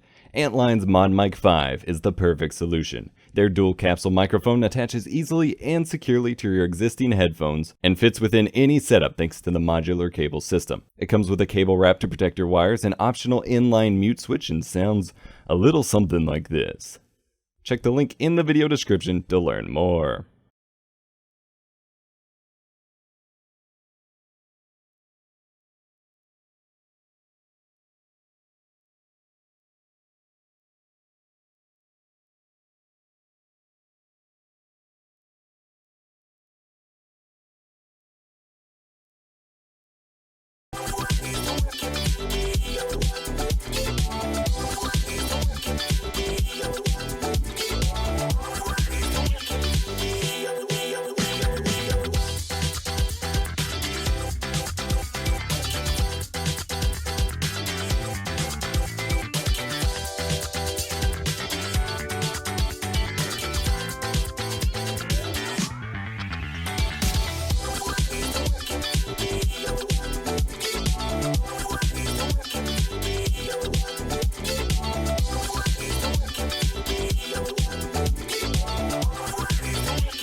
Dire team ban. Alright, folks, we are back with Blood in the Streets, Dota 2 Championship. I am the Source, and joining me is Skim Gaming and Drag and Drop Dota. We're getting into Game 2 between Danish 10 Bears seconds and remaining. Gambit. And after that first game, guys, where do you think this series starts to go? Radiant Well, team ban. it's always a bit hard to call with these kind of teams. Danish players, of course, they obviously looked extremely strong in game number 1. This time around, though, 747, who was AWOL in that game, Dire team is ban. here now. So maybe he's a bit sleepy. Who knows? He's definitely not crit, even though he's a very strong mid lane in his own right. So they can shake things up a little bit. And Gambits, I think they're the 10 kind of seconds team that like aren't going to get themselves down Radiant on team game 1 ban. loss. Right? They're as ready to go as they've been for game number 1, and they're gonna look to tie up the series with great ferocity, I want to say. Quick side note: no, this is totally not 10 related, but seconds Danish remaining. Bears used the wrong team Dire logo. team pick.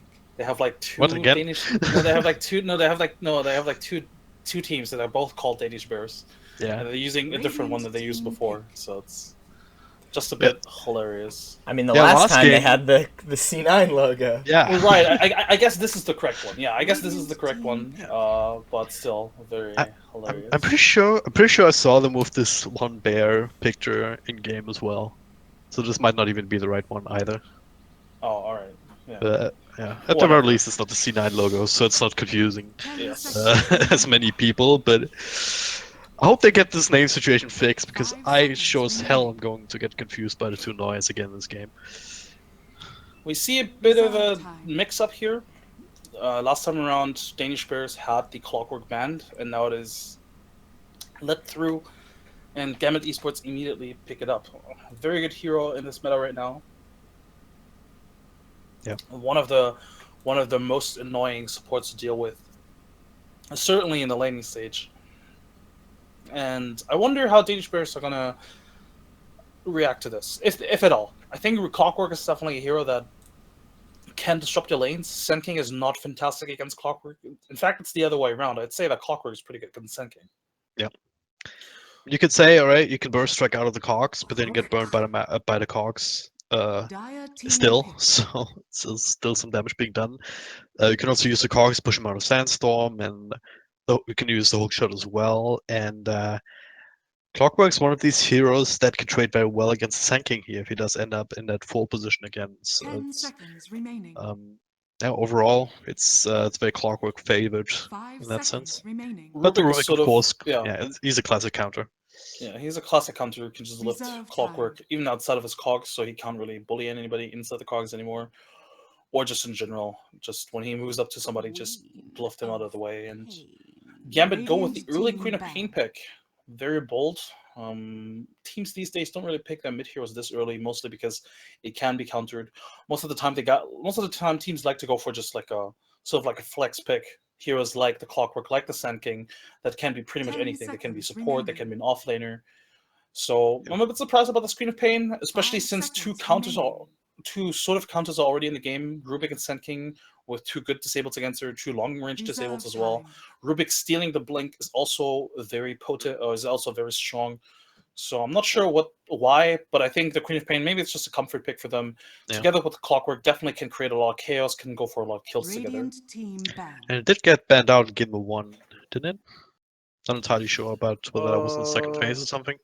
It was last phase banned, but against Yeah. Danish Bears. Okay, yeah. Yeah, I'm not too sure about that either. Yeah, it must be comfort pick, 10 and it can seconds still remaining. there can still be some flex in that.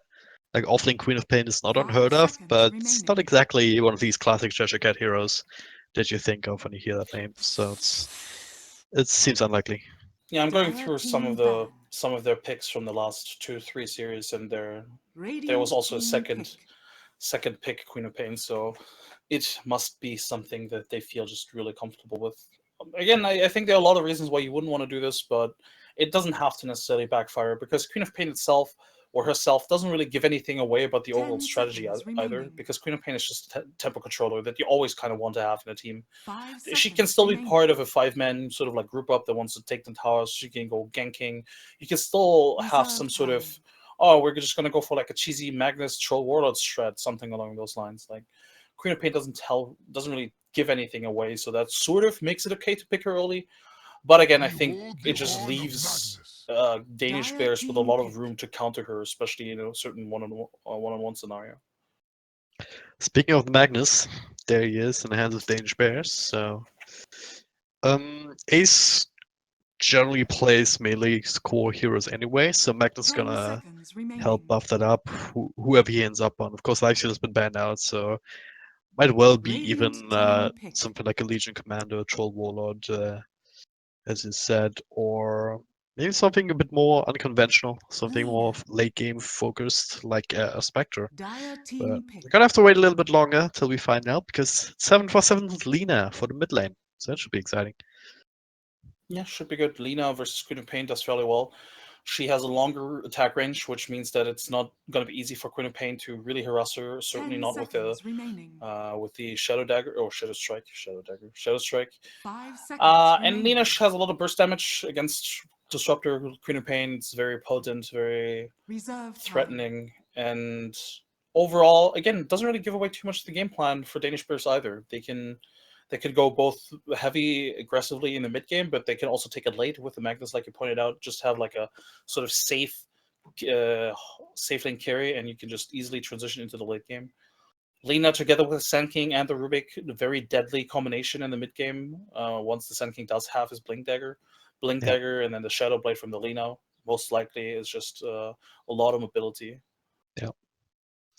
And you already see the makings of a potential big ass Wombo combo from Danish Bears, and also for Gambit Esports to some Radiant degree with team the back. Clockwork and Disruptor, but it's a little bit harder to pull off unless they go back for something like a Darkseer to try and short it up a little bit. But for Danish Bears, if Magnus lands an RP on like 2 or 3 heroes, skews the back into Sinking Burst 10 Strike, into seconds Epicenter, remaining. into whatever Rubik steals, into Lina, Light 5 Strike Array seconds Dragon Slave remaining. combo. That's a lot of magical damage once again coming through. So Reserve that's time. something that Gambit has to watch out for. On the bright side, they've got the Queen of Pain, who is range 2, of course, and kind of stay on the outside a little bit, away from the rest of the teammates, and Disruptor also to disrupt that a little bit. Between the glimpses, the kinetic fields, and of course the Static Storm as well. Big spell to have up against heroes that like to blink in on you, if you can get it off in time. I wonder why they went for the Troll Warlord Gambit Esports this. I don't think that Troll Block pick, Warlord I guess. maybe, but you could also just block ban. I don't think you want to this late block pick like a Troll Warlord with a lineup that.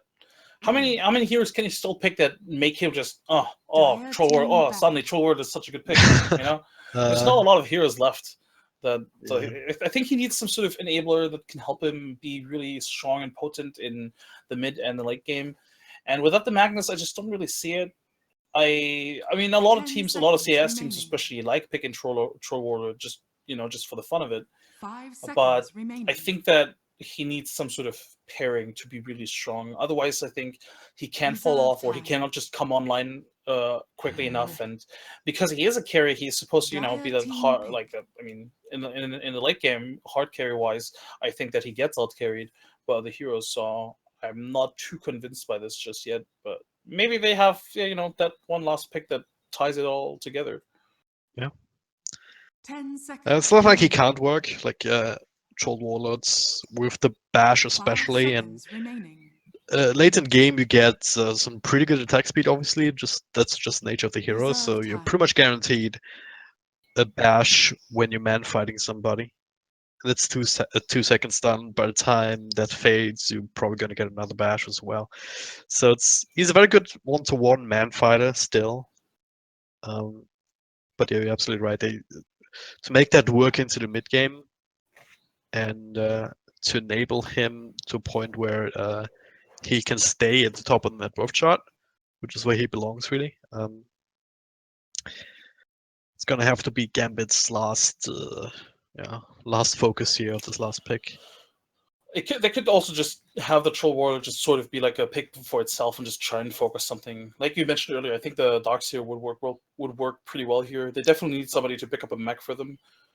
I think that it was one of the biggest issues that they had in the last game. Nobody to pick up those utility items, and against the Sand King, Lina, Magnus, having something like a mech and like a pipe would be very valuable. And you don't really want your supports to pick it up. Certainly not a disruptor. Clockwork can't really pick it up.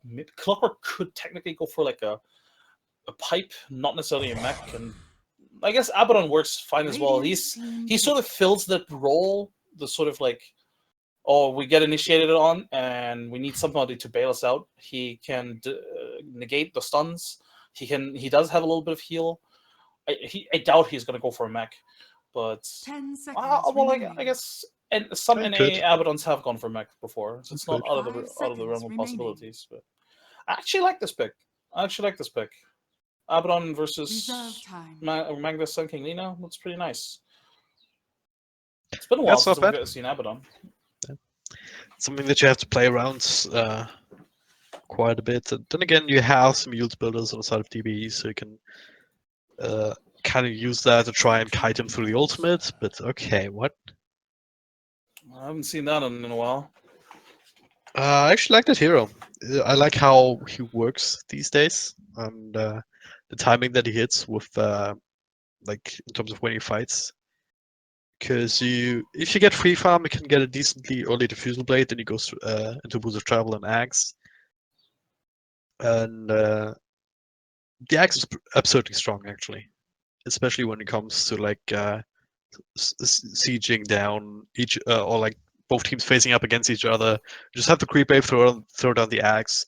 All of a sudden, you have a bunch of illusions to then right click on some of the enemy heroes, and all of a sudden they're lacking like 200, 300 mana just because of that. And if you're sufficiently tanky, there's not a 10 whole lot that Gambit can do about it. Right? They don't have any illusion clear to speak of. 5 seconds. That's definitely a big issue for Gambit to look out for. And a good exploit from Danish Bears, but I think a lot will rely on how the mid game goes for, I mean, I guess it's easy to say in every game, really. But I think Lina and Queen of Pain here, oh, it's actually an offlane? No, they're just messing with me, alright. They were just messing with us. It's actually an offlane Clockwork. No, but Cheshire Cat was on the Queen of Pain for a second, so I was really confused. And so, Yeah. no, god damn it! Alright. It Okay. is an offlane Abaddon, which makes more sense. Thank you. I was gonna say, yeah, Cheshire Cat is actually pretty decent Clockwork, so I'm not too surprised by it. But then, I will say there is regardless. some reason to having the Abaddon as a support, because in early engagements having that aphotic shield to get rid of disables is actually pretty valuable. But I think in the long run, or in the overall state of the game, you definitely want it in this distribution, having the Abaddon as a 3 position and the Clockwork as the 4 position. Yeah, Clockwork as a 4 does the same thing as he does as a 3, except he does it a little bit later, but doesn't quite get levels as fast. Whereas the Abaddon, you can actually make quite good use of not just levels, but also a bit of gold. If you can manage to get some extra space for him later to farm up that Radiance, it can actually become quite a bit of an issue, especially if you manage to like also slow down the Phantom Lancer. Having any sort of extra AoE, be it Radiance or even Mjolnir eventually, like in a late game, on somebody's. These are the kind of items that you're looking for to try and deal with these Phantom Lance illusions within the single team fight. Just keep burning them down, right? Because they're not spawning with full health. They're spawning with the health that the illusion had spawned in this ad, I think. So if you can keep bringing them all down equally, then eventually you're gonna be able to break through. But yeah, game number 2 here of this best of 3 series. Round 1 of the upper bracket, so the loser's not out yet. Instead, they'll drop down to the lower bracket and face up against Elements Pro Gaming. The winner, though, is on to the next round. My name is Dragon Drop. I'm joined by Skim. And this is Blood in the Streets, sponsored by Antlion Audio and, of course, FirstBlood.io. Right. No crazy shenanigans happening here by the looks of it. It's going to be, it looks like pretty much standard lanes, what you would expect. And in those standout lanes, I think the Magnus should have a rougher time than the Abaddon. Because Abaddon can sort of, I mean, he can tank away some stuff, but I think the Magnus will get harassed quite a bit. And as I say that though, Clockwork wants to make his move towards the mid lane. 747 in decent position though, thankfully, so he was able to walk out without being slowed down too much by the batteries. So that's something that I have to watch out for in Lena, especially once level 2 comes along for the clock. If you get caught by just the walk-up cogs, you might not have the ability to defend yourself. And can the Chess actually commit one of the supports to try and help out and try and match this 2v1 right now in mid? They probably could, but I don't think they will just yet. I think 747 will have to. I mean, he's sort of fine. His lane is sort of getting pushed in anyway. He's gonna have his the creep wave next to his hill soon, and I think they just need to have these supports in the safe lane for now, especially against the Abaddon. You want more levels as well. I pointed out in the game before, but level 1 stun. Oh, 747 is actually dead. Well, gets burned, couple right clicks, better still going. Yeah, that is the first blood.io. First blood. Going to Gambit here. That's exactly what I was talking about. Walk up into a cogs, and you had a whole lot of trouble. But I still think that the supports will probably stay here. They will, if anything, try and go for maybe the Abaddon, or zone him out at least, and then try and get their own levels. They desperately need them as well. And Lena, you could probably prevent her from dying again if you rotate somebody, but then you would deny yourself the levels as well. So I think you're fine with this trade-off for now. Oh, Rise. Super happy that I found a history in there. Now can I make something happen with that? Potentially they have a lift, but yeah, Josh Cat. Can you lift him onto the cliff? Through. Oh, I think he realized it. Yeah, he realized. I've definitely been falling to that at one point. So yeah, did get rid of the euphoric shield. Bignam. Can he find the cogs? Not quite find the trap. So Noya gets away with the black eye, and Rise, well, job finished. Be annoying, it's just a bad one. In top lane, the Magnus has been bullied out of the lane. Very easy for a Disruptor and a Troll Warlord. It's not a good lane for this Magnus, I gotta say. And I'm surprised that he didn't go for 1 point in Power, because he can't even farm the jungle now. What's he gonna do? I mean, he's gonna stack this camp, that's nice, but... Yeah, he only needs 1 creep, and then he has level 3. I guess. So I think he'll just have to take it on chin. It's a little bit slower than it could be. They have a ward though, and this is going to be dangerous for him, because he doesn't have a ward that protects him. So this Clockwork, if he wanted to, he could technically rotate to the Magnus. I know that Clockwork wants the 747 Lena, but they could just go for the Magnus, which I guess the Disruptor's going to do? No. Yeah, he's just going to soak some experience at the very least. While Bignam is setting up, he has 747 slowed down, and Lightstriker, nice in place here, actually keeping Bignam away. Now Noya, oh, just short. Level 1 burst strike, yeah, you talked about the last game, it's actually shitty. Now Kuman. Gotta be careful. But he does realize that there's no more stuns. Oh, nice play! Canceling the self. And... no, he's fine.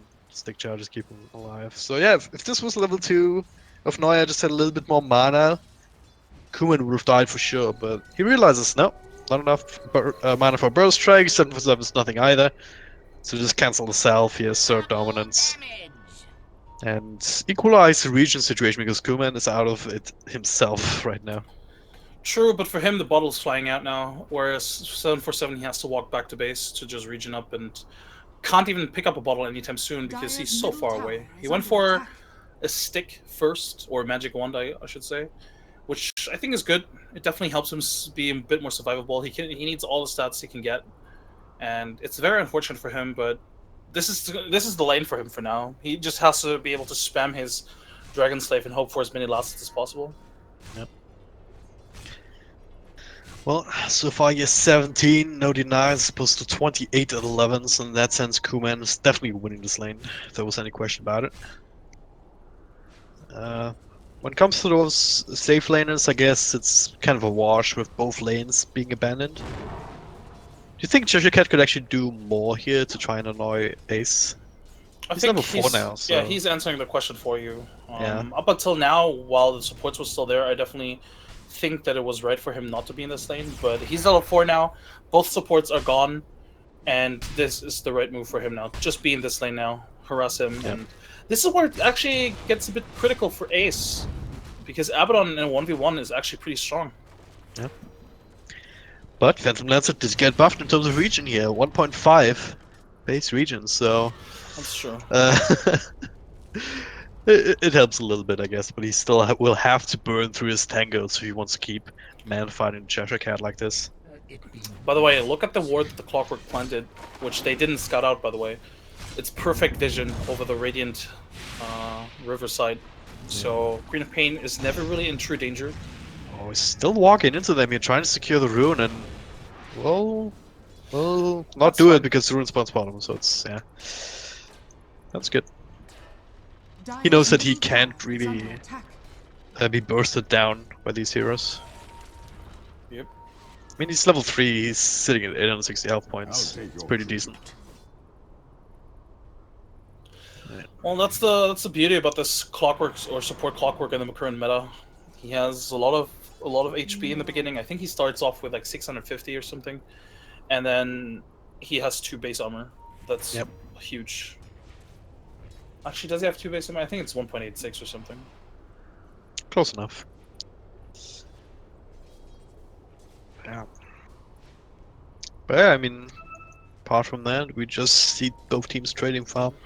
Yeah, we see a very passive laning stage, which makes sense considering Danish bursts don't have a lot of kill potential. Like we illustrated earlier, the Sand King doesn't really do anything without his levels.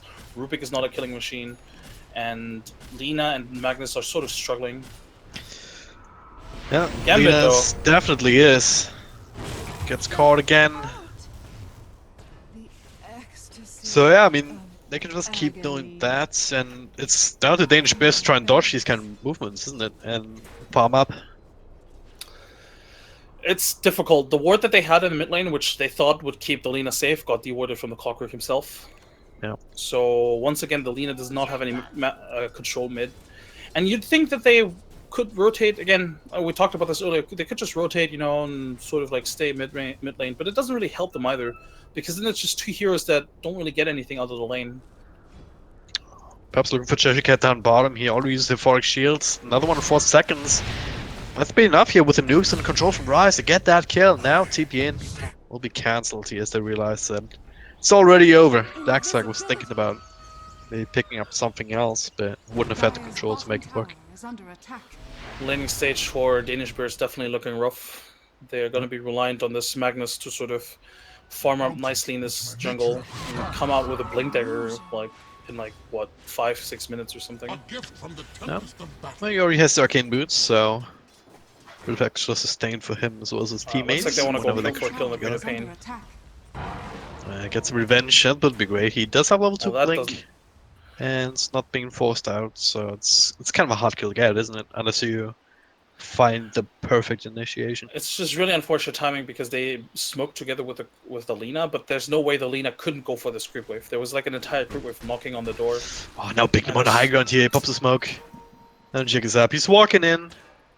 He's slightly faster here with the Tranquil Boots and Boots are Broken shot. Heal. Will Tranquil find Boots. Rise. He can pluck him up perhaps, and okay, meanwhile, the Kuman actually goes for the ultimate on 7 for 7. He's now in trouble. Big Nim transferring onto him. A couple of spells come out, but Kuman barely dropped down to half health over this. Oh, he got denied! What? Noya denied the Lina Oh, because wow, she he had the did. Shadow Strike on her. Oh, That's I huge. thought it was a kill. I thought so too. But Damn. he actually got denied. That is huge because the Lina dying there towards the Queen of Pain and the Clockwork would have been huge, but a lot of XP and gold denied. It still sucks because she spends the time dead, and they waste the smoke rotation, but that could have been so much worse. He's quite far behind now. If you look at the net worth, barely above his own Magnus. And if you then compare that to Queen of Pain, of course, top on the dwarf chart, Darksager on a Troll Warlord with a free farm up top, they're close too. The only one that's in the same realm from Danish Bears is the Phantom Lancer for now. Who is getting caught out under 2 Static Storm. Big Nim's also there. And, well, still alive, managing to W his way out of there. Kuman comes through, no ultimate, so has to right-click him down Noya with a beautiful double burst strike.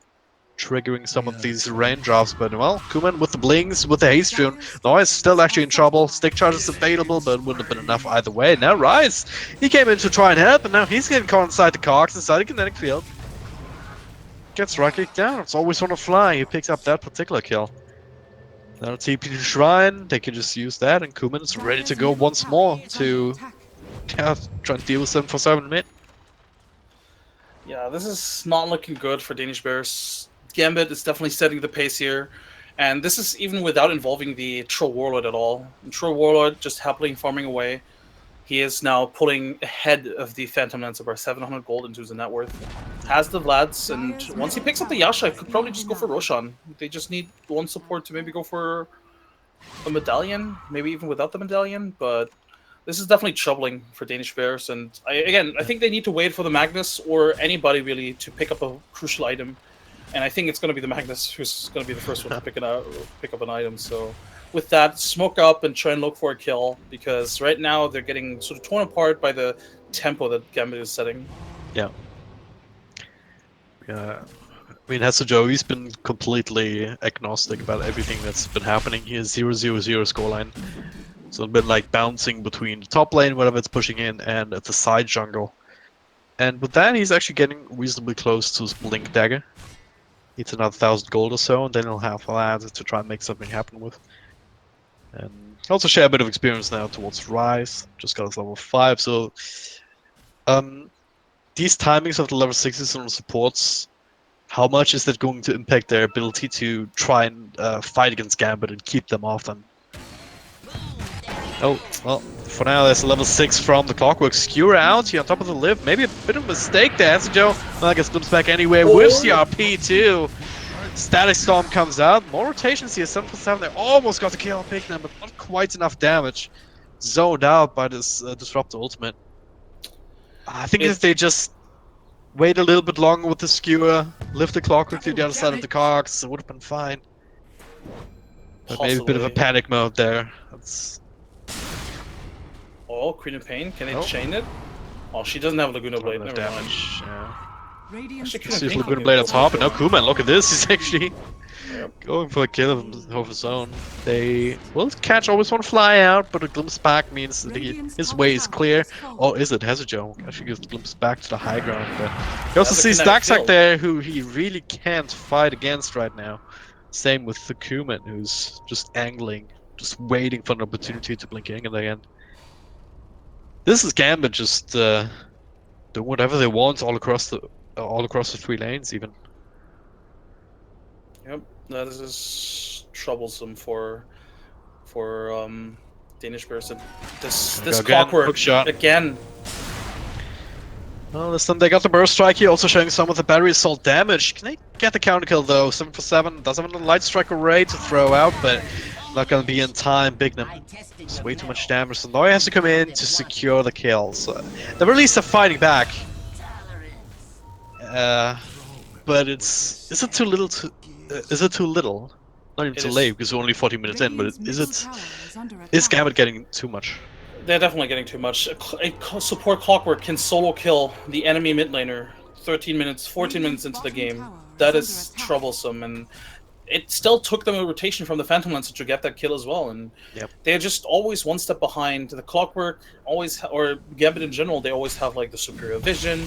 They always have the superior information in general, and obviously they have the levels and the items to emphasize this advantage that they have. So it is troubling for Danish Bears, and the one hope that they did sort of have was the Magnus with the RP, and he sort of blew it earlier. Luckily, he has it now at the same time where he has a blink now. So with this, they can try and go for something. But as I say that, Gambit is working on the Aegis, and once they have the Aegis, do you really want to fight into Gambit? It's a very hard timing right now because Danish Bears definitely want to do something with this blink, but it is going to be against Aegis. And might be with a hero of sitting in the grave, because Clockwork together with Disruptor looking for another kill here. Noya is decently tanky here, so might not be the target that they want to go on. But for now, they're just happy actually forcing out the tower. If there's any sort of reaction, if they Okay, they do scout out what's happening on the high ground. There it is, the RP, skewer back on the tower. Follow-up is there with Light Strike Array. Catches, pick him on the side. Is exactly what they were looking for. Exactly what they needed. This is pretty much perfect. Even though it was quote-unquote just 2 supports, it's just a lot of space and a lot of time bought for them. 2 heroes killed. They also prevent the kill on 747, who was surely going to be killed with the Clockwork and the Disruptor. So, good gank for them. Good play by Hasajo, doing a blind RP pretty much. Well, I guess sort of blind. I mean, they had the Phantom Lancer illusion scouting it out, but still, he didn't know what was behind them. But very quick on the finger. Here we go again. If they can trigger the agency, that'd be actually pretty good. He's skewing him on the tower. We'll have another burst strike in a couple seconds. Twice made the rotation here, and Daxak will die. Meanwhile, mid. Lina, alright, that's the Stack Storm committed. 1-for-1 trade. He can't get him a second time, though. I don't think so. He's pretty damn tanky, and you gotta imagine that the rest of his team was making his way over there. It's still pretty good. Like I said, getting the Aegis is very valuable, and it, again, next time when they do have the RP again, it's going to be an easier sort of like commitment for them. They can definitely go into the show Warlord now, but at the same time they lose the Lina and most likely tier 1 here as well. Yep. Well, I say that, but looks like Hasajo TP's in and wants to defend it. Not still sure he can. No RP though, I don't think you... Oh well, Blink skewer onto 2. Great, do they have the follow-up here? Only from Rise. No Lina, of course, and they have the glimpse back. Hasajo perfectly done. He doesn't get caught inside the cogs, but inside the kinetic field, he is still pretty damn dead. Nice attempt. If 7-for-7 is there with the Light Strike Array to follow, maybe they get both of these kills as it stands. Just the Rubik there to follow up is not going to be enough. Either 7-for-7 or thanking even. We haven't seen an epicenter this game yet either from Neuer. Yeah, it's difficult though to find that opening, and he also technically just hit level 6. So, yeah, that's true. I don't know, for Danish Bears, it's still very difficult. They definitely need Hasajo on this Magnus to buy them more time and find more openings for them. Together as a team, surely they, they have a lot of damage and they have a lot of spells, but they just need the right initiation. Neuer, Rubik, they can't really initiate.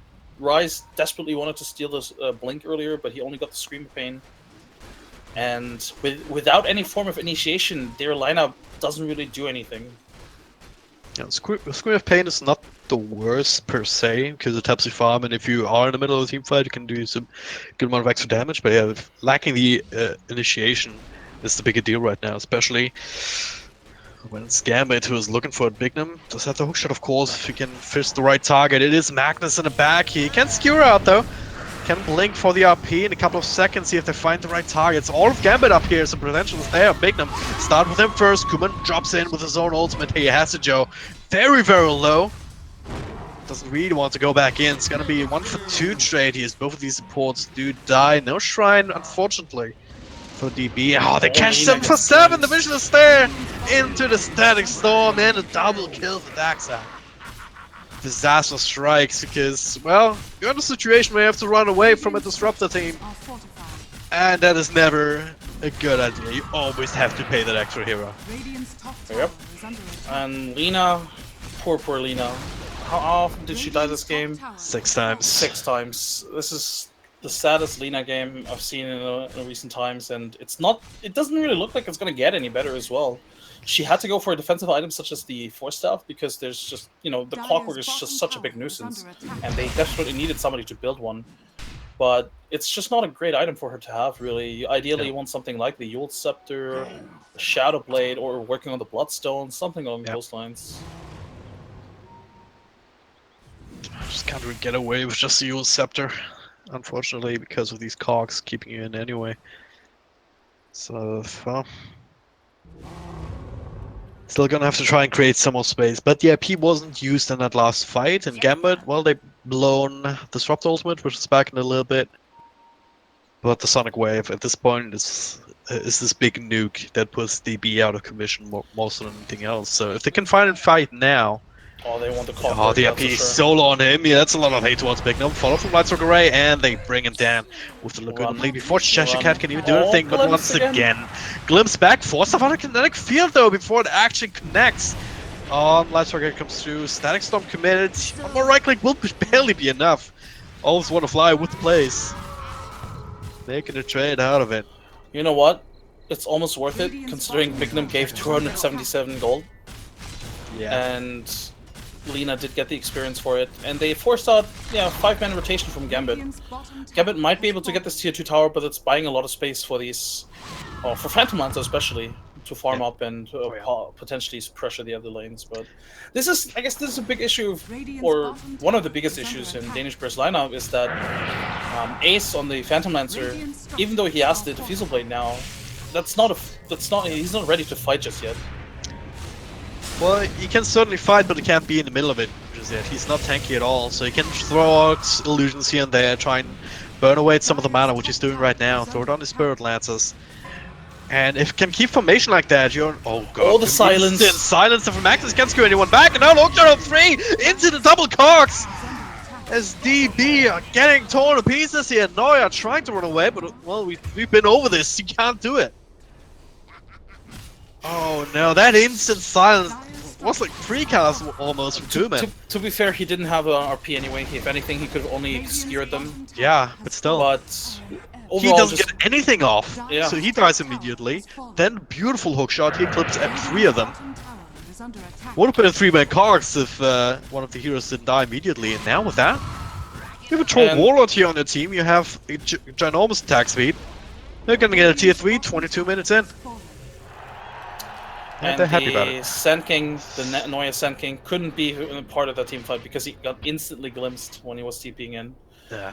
That was a huge bummer, and I'm surprised that Danish Bears still chose to take the fight. They could have technically, cut their losses and accepted the fact, alright, we're not going to have a 5-on-5 team fight, let's not just try it, but I wonder without if... a P, right? I wonder if... Yeah, exactly, especially without a P, but I wonder if, Ace picking up that Diffusal Blade influenced the decision at all.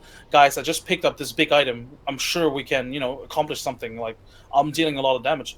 Surely he did, but it's still not enough. Like, this Phantom Lancer is still far from, fighting shape. Like you said in the team fight, sure, he can chip with his Phantom Lancers, but once they really engage, Ace is forced to realize that he's just not tanky at all. One Sonic Wave and he's pretty much dying. Not dead, but he's very much vulnerable. It's like the one downside of the Phantom Lancer, he's very, very slow to really get going and really become that hero. But once he gets there, he's actually getting... Oh, wow, the Glimpse stolen actually. Always want to fly, getting a taste of his own medicine. Do they have the damage though?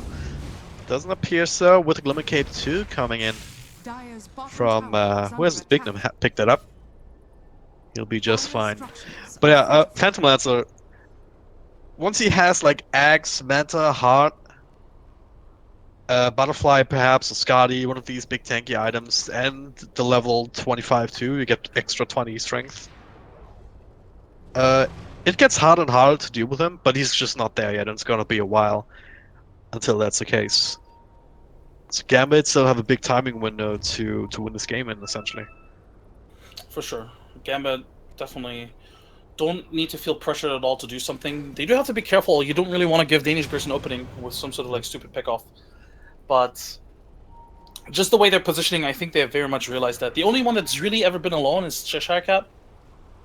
And he's an Abaddon. He can't afford to be alone. So I think the way the supports have been moving has been fantastic. I think Bignum especially has been really impressive this game. His movements around the map definitely decided the early game. And so far also his rockets just give a lot of vision. This is also one of the things I suppose we didn't really talk about, but Clockwork Rocket you just have so much map control with this. Look at this. Oh, I scouted everybody. Huh. Well, that's a bit awkward. Good scouting, good counter push from across the map here. Just helps keep the lanes pushed out if no one's attending the lanes, so it's... Get a lot of value out of this pick in more ways than one. And well, even defending their tier 2 here, Glimpse back though still on Cheshire Cat. That they actually finish it off, so that's good for Neuer, getting that extra bit of that lasted too, so extra bit of money and they TP out on time. Makes a straight trade tier 2 mid for top. It's not easy for Danish Bears now. They need to focus on the crucial items that can help them get back into the game. They need items that have more value than the value of the item itself. Like the Blink deck from the Sand King, for example, it changes the pace of the game completely. Just because, like, surely Sand King only has, like, say, 5k net worth, right? but it still makes him very valuable. Like he's not going to get much better after this. Same with the Magnus, with the Force Staff and the Blink Dagger. Like he's also just very well equipped to be a nuisance in those team fights. I think they just need that one more item on the Lina to be able to fight, potentially like the Mantis style, like you said, on the Phantom Lancer, and maybe components of the Hearts, and I'm pretty sure that Danish Burst can fight. I think right now the bigger issue is the levels of these supports. Like if you look at the level distribution, both Neuer and Rise are quite far behind their counterparts. And for Rubik's, not really that much of a difference here, where they have like these extra points in telekinesis out of spell steal, but like having an extra level in Epicenter, these extra 2 pulses can make the difference in a fight like this. And now, okay, the TP was already long Rubik's enough gonna gone. walk onto observer range now on Clockwork. Can he go for him? He could. He could. He could. Is he gonna go Could he? for it? Could he? He could, and he is! Just max range hook. Rise can plop him out of it. But, well, you take 2 hits. And to Just break through the Clockwork. cogs. Regardless of whether they end up winning this game, which definitely looks like it right now with the momentum that Gambit have, whether or not that happens, he's a good candidate for MVP of the game. For sure. It's gonna be difficult for anybody else to really shine like this, unless, I don't know, Joe pulls out some like 2 or 3 crazy RPs. Oh yeah. Then I think Bignum is definitely a strong candidate for the MVP title. Roshan about to be taken down for a second time. It's gonna have cheese, and together with it, I wouldn't be surprised if Gambit looked towards a high ground siege. You really do not want to give Danish Bears more time to farm up these crucial items, especially in the Phantom Lancer. We pointed out in the draft that they don't really have the best lineup to deal with Phantom Lancer once he becomes tanky. The Phantom Lancer picks up a heart and Scotty. That's Now he's silenced. looking to pick up a kill and always on fly, but yeah, Silence comes through. No Mantis style yet, but does have some help. Artillery coming through with Light Strike Array, Rise tapping out. This time they've learned from the mistakes. They're not overextending into an unsecured team fight like this. We're not exactly sure about the positioning outside of the base, especially with the Aegis. So just save their carry and yeah, just buy more time. As long as the high ground still stands, DB is still in the game.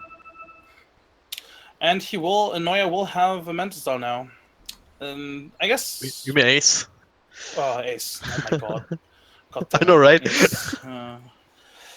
And his farm accelerates quite incredibly with the Empower. I guess which is something we sort of talked about, but you know, Phantom Lance is not necessarily the most traditional carry when it comes to picking up an empowered target.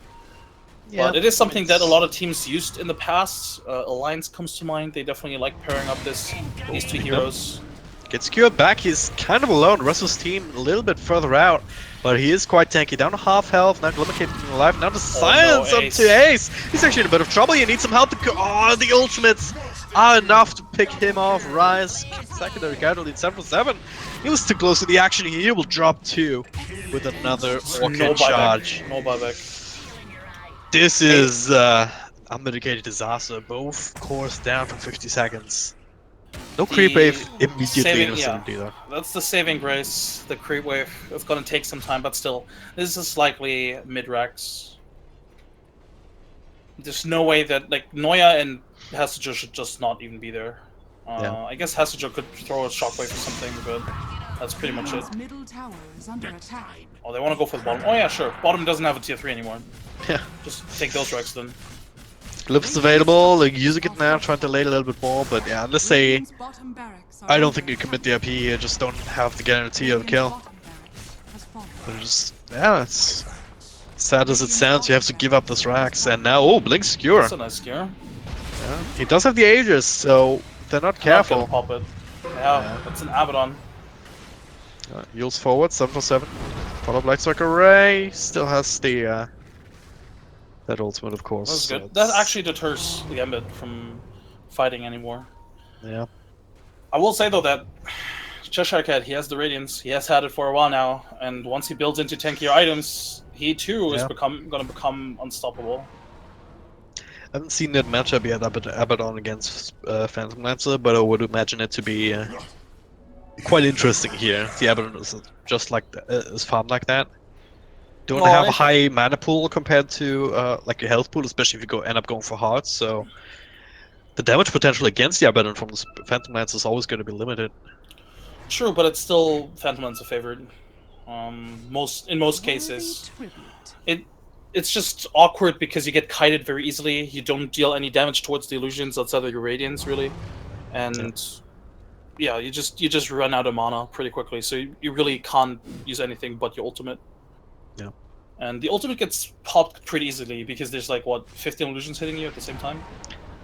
Uh, Yeah, pretty something much. like that. Yeah. I think 15 is just max right now. It's 10 10 is max actually. illusions. It used to be 15. I'm pretty sure.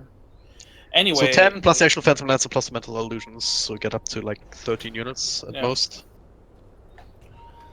I don't know. This is gonna be difficult for Danish Bears. Gambit are gonna wait for the next few items. I imagine that is Pipe of Insight for the Abaddon. Clockwork almost has his Aghanim's. No, he's just working. I thought there was something on the career for him. There is an Aghanim for the Disruptor though, and that is the big one. Oh god, yeah. It's not like there's a BKB that he needs to be afraid of. That's actually hilarious. He has his Aghanim's before anyone has a BKB. But still, those four stuffs are buying it. certainly annoying. I mean, DB are in a situation right now, but they can't even afford to go for items like BKB because they need to be able to kill people. So that's why Lina is going for this Aghanim Scepter right now, by the looks of it. And Noya, well, it's also one of the indications that this game isn't going well for the Phantom Lance. He can't even afford to go Axe himself. Instead, he has a Blink Executor. Just for mobility, a good skewer though. Now Daxac, well, actually gonna lose to Magnus before anything else. He has to buy back the Static Stone. A couple of heroes here and doing a good amount of damage. Daxac, he's still hitting and he's being healed up by the Aegis inside the Radiant base. Ace also brought down, has to buy back too. They still have the RP, they still have full combo. Radiant's top tower. Gambit just with too much control to allow them to throw it out just yet. No, look at the spread too. It's gonna be super hard for Hesijo to actually make that work. There it is, Burst Strike on 2. Hesijo goes in on the silence again! Q-Man with the plays, and that's a dieback on him. Dieback on Neuer potentially as well. Yeah, nice Land Circle Ray, but no follow-up damage here. At the very least, keep Neuer alive for the time being, but Blink forward. Another Burst Strike here, and they finish him down with the last couple of right clicks, and that has to be game, and this GG is called just like that. Gambit say, hey, use our net worth, we're doubling you. 100% advantage. Indicated up at the top, they just throw that all that net worth at the Radiant base. Damn, what a game. Impressive performance from Gambit across the board, really. Yeah. Totally different game from the first one, and also Danish Bears, they just look like really never they just look like they never really had the true answer. Or rather, they knew what the answer was, but they never were able to execute because Gambit was just always one step ahead. Kuman also, if it hadn't been for Big Nim, also impressive performance from him. Those Orchids, incredible. Like that is just like instant silence, like 2 or 3 times in this game. With that, he's actually kind of like challenging Big Nim for the Antlion Audio MVP of the game, but makes it a bit of a harder call, but I still want to give it to Clockwork just because it was like the linchpin of this game, and he shut 7 for 7 down so hard in his mid lane time and time again, and Danish Bears didn't have any answer to that. As a result, they got themselves into this hole that they couldn't climb out of. Yeah, and we pointed it out during the game. You know, they sacrificed, or they accepted the fact that 747 was dead. They didn't rotate really anybody. Noya sometimes rotated back to the mid lane, but they didn't really over-rotate to the mid lane, and instead they tried to focus on their own heroes, get those levels up before accepting that 747 was going to suffer. And even when they did rotate, it was still a Clockwork that, you know, disrupted those smokings. What was it, 2 or 3 smokings that he interrupted and made sure that they weren't successful, both with a ward and then dewarding their ward as well. It was just very, very difficult for Danish Bears to get like a foothold in the early game, and their only hope really was the Magnus, and that was then Kuman also just being on top with his silences. All right, so we're gonna see our first game 3 in round 1. Pretty much everything else has been a 2-0. Do you think this momentum pretty much carries for Gambit, or are Danish Bears going to be able to rally themselves? Because just 7-4-7 couldn't really do a whole lot. I do think this is a very tilt sort of inducing way to lose the game. The fact that I think in the back of their heads they definitely will think about the fact that, you guys, we've definitely just lost because we gave up mid pretty much, or we didn't win mid. So I think this is very much difficult for Danish Bears to mentally overcome and accept. All right, guys, we just need to reset. We just need to make sure that we do something completely different in this game. But I think they've shown in the past that they are able to do this, and they've come back from games like this. Yeah. So I'm not too worried about them. But I think for Gambit, this is like a really strong confidence boost. So I expect again strong performance from Gambit in the third game. Yeah, it's impossible to call right now with these two teams. I mean, last time it was a 2-1 as well, so it's definitely not an unheard of storyline here for a series between these two teams. But I do believe in the Danish Bears. Those are all seasoned players, so I don't think they'll be shook mentally too much by this. And also worth noting, 7-4-7 knows his first game today, so maybe he's a little bit warmer now for game number 3. All right. Well, guys, we should be getting into Game 3 very soon. We'll be back after just a short break. I'm the Source, joined by Skim Gaming and Drag & Drop Dota. This is Blood in the Streets Dota 2 Championship, brought to you guys by FirstBlood.io, Antlion Audio. We'll be back in just a few minutes with Game 3 between Danish Bears and Gambit Gaming.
Are you tired of your streams or voice chats sounding like this?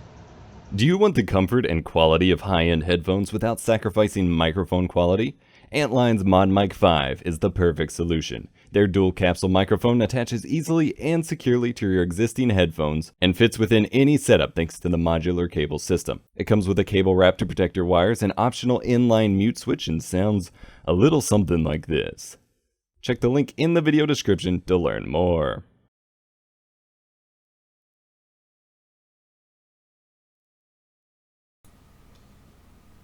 Alright, we are back with Game 3 between Danish Bears and Gambit Esports. This is Blood in the Streets. We are in our last match of our first round of the tournament. This is brought to you guys by firstblood.io and Antline Audio. You guys just saw a commercial for the Mod Mic. You guys should definitely go check that out.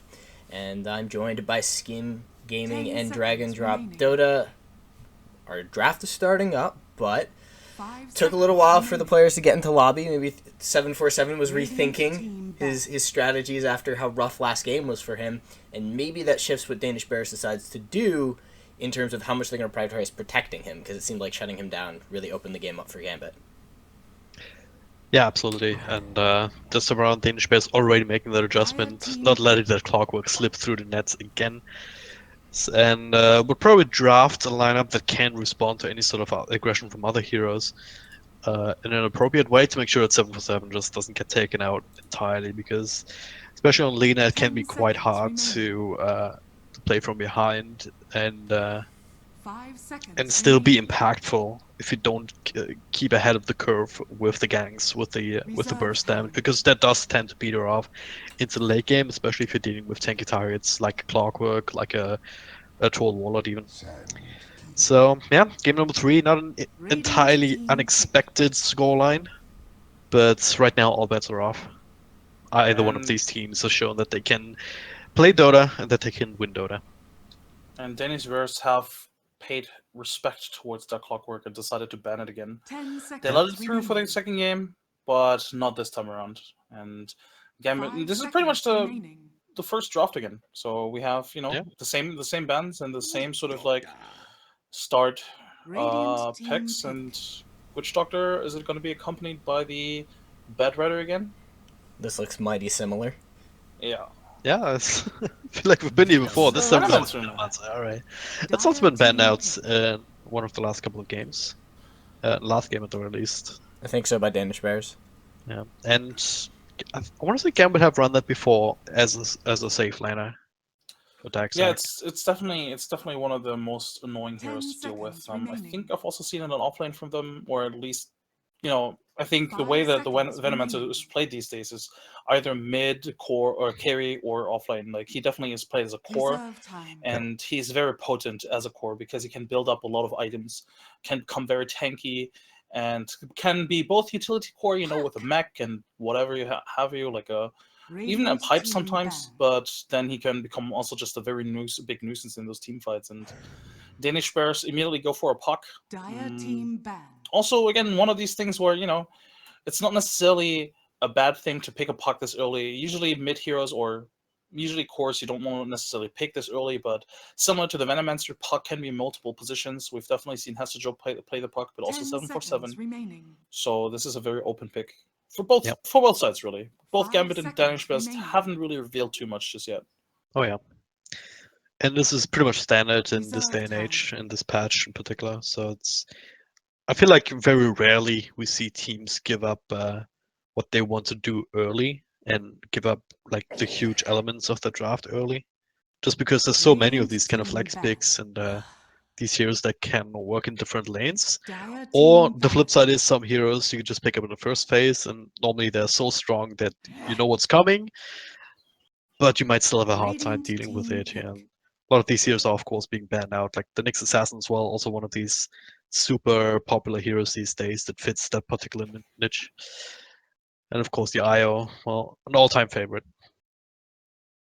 An all-time favorite indeed. 10 seconds. Looking at the bans, Gambit definitely respect all these combo potentials with the puck, because puck does telegraph a lot of sort of potential combinations. Draw Ranger is a very potent combo that EG recently loved to employ, Senking Puck Draw Rangers like their core, which is very incredibly difficult to deal with, which Secret Dire team pick. recently got to learn at Epicenter. And then, of course, the Lifestealer, together with the Puck and the Senking, has like two very potent infest combos. And there's a lot of damage to be had. So I think very good bans coming out here from Gambit Esports. And boys, this 10 lineup, seconds Venomancer, remaining. Earthshaker, very old combo. It's just a very annoying in the lane to deal with. 5 Together with the seconds Witch Doctor remaining. as well, they have a lot of killing potential if they wanted to go aggressive. What Reserve if they want to go all out in this kind of mid-game team fights, cancel a thing, and pick up an Ancient Apparition? Because that's also one of these ancient combos with the Veno and the AA. You drop this Poison Nova, you get the Ice Bath on a couple of heroes, and team pick. they're gonna hate their life. But it's probably gonna... it would be a bit greedy, I suppose. Just a bit. I would love Danish to see it, though. with the Venge pick. I like it. Venge is a good defensive hero. 10 And seconds has a lot of remaining. physical damage as well, which is very important Yeah. here. It's But also a great combination with the puck, remaining. because with the swap, you have a pretty decent way of actually snapping the coil whenever you need it to. Reserve time. true. Well, if you're a Danish person, you definitely want to draw Ranger now. Why the hell did they ban it? It's like, oh, please give it to us. There's still a lot of sort of like combinations that they can run. They could still go for the SF mid and then puck offlane. I think that could be very potent. It's something that I want to say IG likes to run just because the Vengeful Spirit and the SF synergize really well together. A lot of minus armor, a lot of physical damage. But might be a bit greedy here if they wanted to go for the SF. It could help them because SF could technically build into a mech. But I say that, and I think I said this like 3 times now, but I don't think I've seen a single mech from either team. No, not the series. It's like one of I'm these items disappointed. that, feels like a lot of heroes could technically build it, but at the same time, you Dire would team really pick. rather not slow down the rest of your items, especially on a core. And then the supports also have like 4 stars and limit capes to buy. It's like this. The item is in a very awkward spot where it's super useful for this meta, but there's not a lot of 10 heroes that seconds can remaining. or that really like to build into it. 5 seconds. I mean, nobody remaining. really likes building a mech. Let's be honest here. It's, I don't know, Docs here really I loves it. guess. Reserve Yeah, That's time. no, but Titan like, as well. no, Any heroes that also make good use of the Guardian Greaves later. right. But technically, both teams have Speak had for the heroes that teams. really like building into the Guardian Radiant Greaves. team ban. Anyway, the Niche's Prophet pick. This is almost classic from Danish verse, actually. This could be both Hasajo or Ace on the Niche's Prophet, and that's just a lot of 10 split push, a seconds lot of remaining. early game aggression as well if they wanted to with the teleport. 5 seconds remaining. But speaking of early aggression, Gambit did pick up the Enchantress, and that makes me wonder: Reserve. is this Huh. potentially a core shaker? Is this a carry Could be. shaker? Could be. Must be, right? I mean, I don't It think doesn't, you're running. it doesn't have to be. It could This be. could be offline Enchantress, but I It think could it be is. offline Enchantress. Yeah. But I'm just so used to seeing 4 position Enchantress doing so much work. Just getting creep early or 2 and roaming around with it. Actually, I think I They can't remember quite imagine Cheshire it. Cat Enchantress.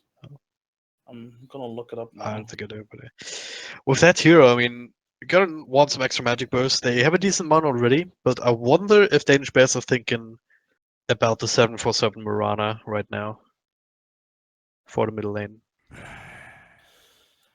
Maybe, but I'm not Dire sure if you want to team run the ban. Mirana here. I think the Mirana it dies too easily here. I think you definitely want something more survivable, and I think you rather put the puck on the 747 and go for something, because I think you want the profit for Hasajo, give puck 10 to 747, and seconds still pick a remaining. carry that is survivable, tanky core sort of thing. 5 seconds remaining. You could technically give Ace the Eventual Spirit as a core, but that would mean that Reserve Danish Bears time. pick up a support as a last pick, and that's not really that No. impactful. The only support that I could think of that it would have been worth picking up was the AA, just because he is a Yeah. huge counter towards the tankiness of the Venomancer and the heal from the Witch Doctor. But that is banned out now. So I think if you're Danish Bears, you definitely want the offlane Nature's Prophet, the mid puck, and then something along the lines of the Lifestealer as a safe lane. Right? I know that the Lifestealer is banned, but something along the lines, maybe something like a Juggernaut actually. Juggernaut, Ursa would also come to mind as one of these classic enchantments Riot counters. team Problem with that hero would be that you get kited by the Venomancer, and the Earthshaker can potentially screw you over as well. So Juggernaut seems more likely if that does end up being the ace hero. Find out within the next minute. 10 seconds remaining. Hmm. 5 seconds remaining. Are there any other candidates really? Not really. Reserve time. Can't really think of anybody right now. No. But you know what? Actually, Lone Druid could work. I'm not sure how comfortable Ace feels on the Lone Druid, but Lone Druid could work here. I don't think he plays it. Yeah, I don't think so either. But I think Lone Druid would work well here together with the Vengeful Spirit and the Nature's Prophet. That's a lot of push. There's a lot of split push as well. It does well in the lane. It can be pretty much left to his own devices, so Sand King and Vengeful can go roaming. The other one would perhaps be Legion Commander. 10 Yeah, seconds but I remaining. think Legion Snowball. Commander is a bit greedy. 5 seconds Yeah, remaining. but at the same time, there's not a lot of there's some bursts from the Anti-mage. Earthshaker. But okay, Anti-mage. anti-mage. Ooh, I like this. Oh. I like this even more, to be honest. than That's the pretty Lone good, Druid. yeah. Yeah. Apart from the Earthshaker, there's not really a lot of reliable controls. Unless he blinks right on top of Anti-Mage, you should always be able to make it out. Venomancer doesn't really care as much about the magic damage because of 10 his spell seconds shield. remaining. And he can easily 5 seconds mow remaining. down the Venomancer, because the Venomancer has got to build into a lot of stats, and that allows Anti-Mage to Reserve burn him time. down even easier. Yeah. So this is a good Anti-Mage game. This is a really good Anti-Mage game, and a lot of split push coming out from Danish Bears, but I like this. It is the last game in the best of 3 after all, and you kind of want to have a 10 secure seconds sort of like remaining. late game option if it ever comes to that. And split push is the answer. 5 seconds remaining. Ooh. Ooh, the brothers. Will it get to that stage is that question now, because Nature's Prophet, Anti-Mage, if they don't, like, especially Anti-Mage, he needs a lot of time to actually get going. And Nature's Prophet, if he falls behind, he's mediocre in terms of pushes. He's not really all that good at that. So Terrorblade, if he gets off the ground, they might just hit Danish Bears before they're really ready to do anything else or to do what they drafted their heroes for. Potentially. Um, It is a 3-position Earthshaker, and it is a mid Venomancer. Yeah. It's Gotta say, gonna I be like interesting. Gambit's lineup a little bit more now with this Terrorblade 10 pick because it seconds has the remaining. potential to accelerate into Danish 5 Bears' seconds face and remaining. drag them off the road. And Danish Bears have virtually no D-push. They have the Puck and the Sand King, I guess, but that's it. When Thinking doesn't really count because you have to yeah, explain he yourself. doesn't. No, Yeah. he really doesn't. So It's the Puck and the Nature's Prophet ultimate bouncing through, but it's once the not Venomancer good. Terrorblade train comes rolling, Yeah. Danish Bears have to run and have to start their own trains, or have to get their own trains going with Anti-Mage and Nature's Prophet. Yeah. This train can get rolling pretty early, can it? I mean, all you need is like the basic amount of stat items on Terrorblade, a couple of levels on the Venomancer. Yeah, for sure. You just need the first item, like the Dragonlance on the Terrorblade, maybe even the Dragonlance on the Venom. Wants to go for it, and then you're good to go. What is Danish Bears really gonna do? Unless they have like a Puck that is incredibly fed, I don't think there's anything they can do about it. I think the onus is on DB to win the laning stage. Period. I think they have to be the ones finding kills and creating space for Anti-Mage. They have to keep Gambit looking at their own side of the map and different lanes time and time again to dissuade them from going for these kind of pushes. And that's going to be down to Noya on the Sand King. Nature's Prophet potentially teleporting in here for the extra +1 in gank attempts. It's not the easiest though, especially early. Don't have a lot of damage to actually throw out at level 1. That is very much true. So looking at the lanes for both sides, especially the sort of like 1v1 matchups or the potential solo lanes, Puck versus Venomancer, it is actually pretty. It can be pretty even. I would give the edge. Oh wait, did they swap roles again? They did, yeah. Daxak They did. went back to Venomancer and Kuman. Terribly, he did pick up a Puman shield. I don't think they're switching roles. No, they don't switch. No, I think they are switching roles. I think Kuman is gonna go safe lane on the Terrorblade. Kuman is their mid laner. Yeah. Because I don't think you want the Terrorblade in the mid lane. I don't think. Against the Puck. I think Venomancer should do much better against the Puck. Though, as I say that, there's 11 not base armor. There's 11 armor on the Terrorblade right now. So Yeah, 11 armor. It's gonna get +1 signal tower, plus Puman shield. You know what? Puck, He might actually go mid. Yeah. I mean, Puck, even with a null talisman, even with 2 null talismans, you're not doing a whole lot of damage to Terrorblade necessarily. This is gonna be interesting. Yeah.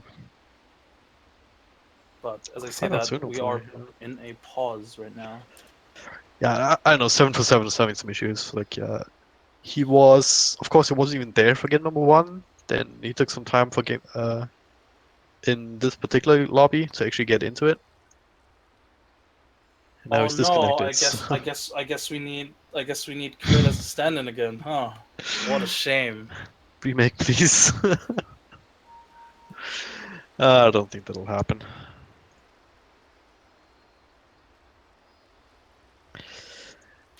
But yeah, alright, so anything else that we can glean from these heroes? Like, how much do you expect Enchantress to be able to do in the first 10 minutes of the game? It's difficult to say, really. Mostly because I think it will depend on. I think we'll see, or I hope rather, we'll see Noya and Rise rotate a lot with the Vengeful Spirit and the Sun King. I think we'll see potentially because Ace can be by himself against the Earthshaker, right? Technically, so I wouldn't be surprised if we'll see some sort of like throwback to 2013, and we'll just see like double roam versus double roam. And in that regard, I think Enchantress has a lot of potential, but it's still also just like a Puck, which is very elusive, an Anti-Mage who is pretty elusive, and then Nature's Prophet, who can be difficult to get to sometimes because of his treants. So I think it also depends on the creeps he gets, and then just the right angle. So I don't know, it's difficult to call out, right? Because it, like a gank, depends on a lot of things. But generally speaking, I think he has his work cut out for him because it's not that easy to find these openings onto Puck and Anti-Mage. If anything, maybe in the supports, maybe like a sort of like counter rotation when Vengeful Spirit and Sand King say dive like a Venomancer in his tower or whatever. But I don't know. I think I wouldn't even be surprised if Bigman decided to farm a bit more. If Noya and Rise decide to be a bit more defensive and passive, I wouldn't be surprised if Bigman just decided, well, screw this. I'm not going to try and gank a Puck level 4. I'm just going to farm up. You know? Yeah. Let's try and set up for that timing window because Enchantress, even if you don't get too many early kills, you still have these extra creeps to throw into a push to be that bit of an extra front line up when the Terrorblade maybe isn't as tanky as it wants to be just yet. So you can definitely see these early towers falling. So it's like either I find kills, or I at the very least force them to respond to me anyway, by just pushing down towers with the rest of the team. So we'll see how that works out. As 7-for-7 rejoining the party, and hopefully we're ready to go in just a few moments here for game number 3 for this best of 3 series in round 1 of the Blood in the Streets tournament, sponsored by Endline Audio and of course brought to you by firstblood.io. Right, smoke movement TP'd is out. yeah, Pretty movement as standard. usual, pretty much. Yeah. It is. It is. It's wow. It is. I think it's pretty funny because a lot of times you'll actually even see like supports mirroring each other's movements or trying to catch each other out.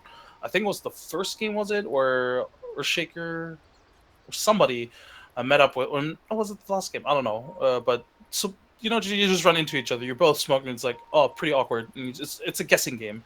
Where did they put the wards? You know that they sort of went into your jungle, but where did they put the wards? And I think Earthshaker found a pretty sneaky one. I'm not sure how many really expect that. I know it's not really that uncommon, but we'll see if they check for this. It is blocking the camp, so they'll figure out that there's a ward 30 somewhere seconds here. to battle. But there's like 2 deward spots.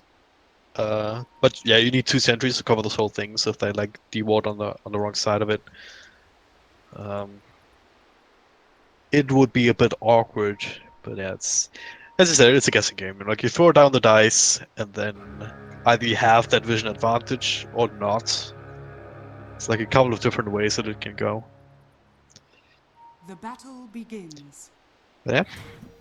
Game started, Tesla Jones offline, has some extra treants to body block with, and the boots first, so he can run away from trouble. It is a mid Terrorblade, by the way. It is, yeah. Which Yeah, I again, mean- it's not bad, and I wonder if Gambit themselves weren't sure up until the very last moment whether or not they were going to do it, because again, Kuman picked it up. Kuman picked up the Venomance at first, right? Yeah. So maybe they weren't sure whether or not they really wanted to go through with this Terrorblade mid, or if they wanted to go to the Venomancer mid route. And this might almost be better, because I think Venomancer and Puck would have traded even, while the Terrorblade should pull out ahead in this matchup, I think. Yeah, I mean, of course, being a melee hero means that you have, generally speaking, the better attack animation, but he's sitting in the middle of the river. It's kind of the downside. Noya comes through with a stun, but hey, look at this, Wild Wing Ripper. Not the best creep to have early, but it's gonna be enough to shoot him away and do a good amount of right-click damage at this point, 7 for 7. So much harass. It's crazy, actually. It's worth remembering. 53 this early in the game is pretty decent. Pretty decent. Now He the winds up the tornado. tornado. Yep. I was waiting for this moment, and we're like, ugh. That's gonna force 7 for 7 to keep moving around. So obnoxious to deal with. Oh, they're gonna go for the double stun. I'm not sure they can really kill him. He's dropping quite low, and now Popsy Metamorphosis is trying to go for 7 for 7 here with Verify Gaming. Not quite enough, thanks to that. Thanks to the Fascia, so they do get the first blood. Creeps finish up 7 for 7, so Kuman still gets some gold back. Or doesn't get the XP though, which is pretty crucial here. At the same time, though, 7 for 7 has been sharing a lot of the experience of this lane together with the Sand King, so he himself is also not level 3 just yet. Yeah. But Couple it's level also behind. double range creep waiting here for him. Well, one range creep was just not a little bit early already. So in the CS department, Terrorblade's still going strong, so Noya is required to keep sitting around here, keep trying to be annoying. Could have maybe stuck around for one more creep to get us level 2 and start doing that that cosmic finale damage, especially with the haste rune, but yeah, he just uses it to walk back to base and get more mana. This Enchantress is now rotating to the top lane, which I very much like. She realizes... God, Ooh, bottom lane.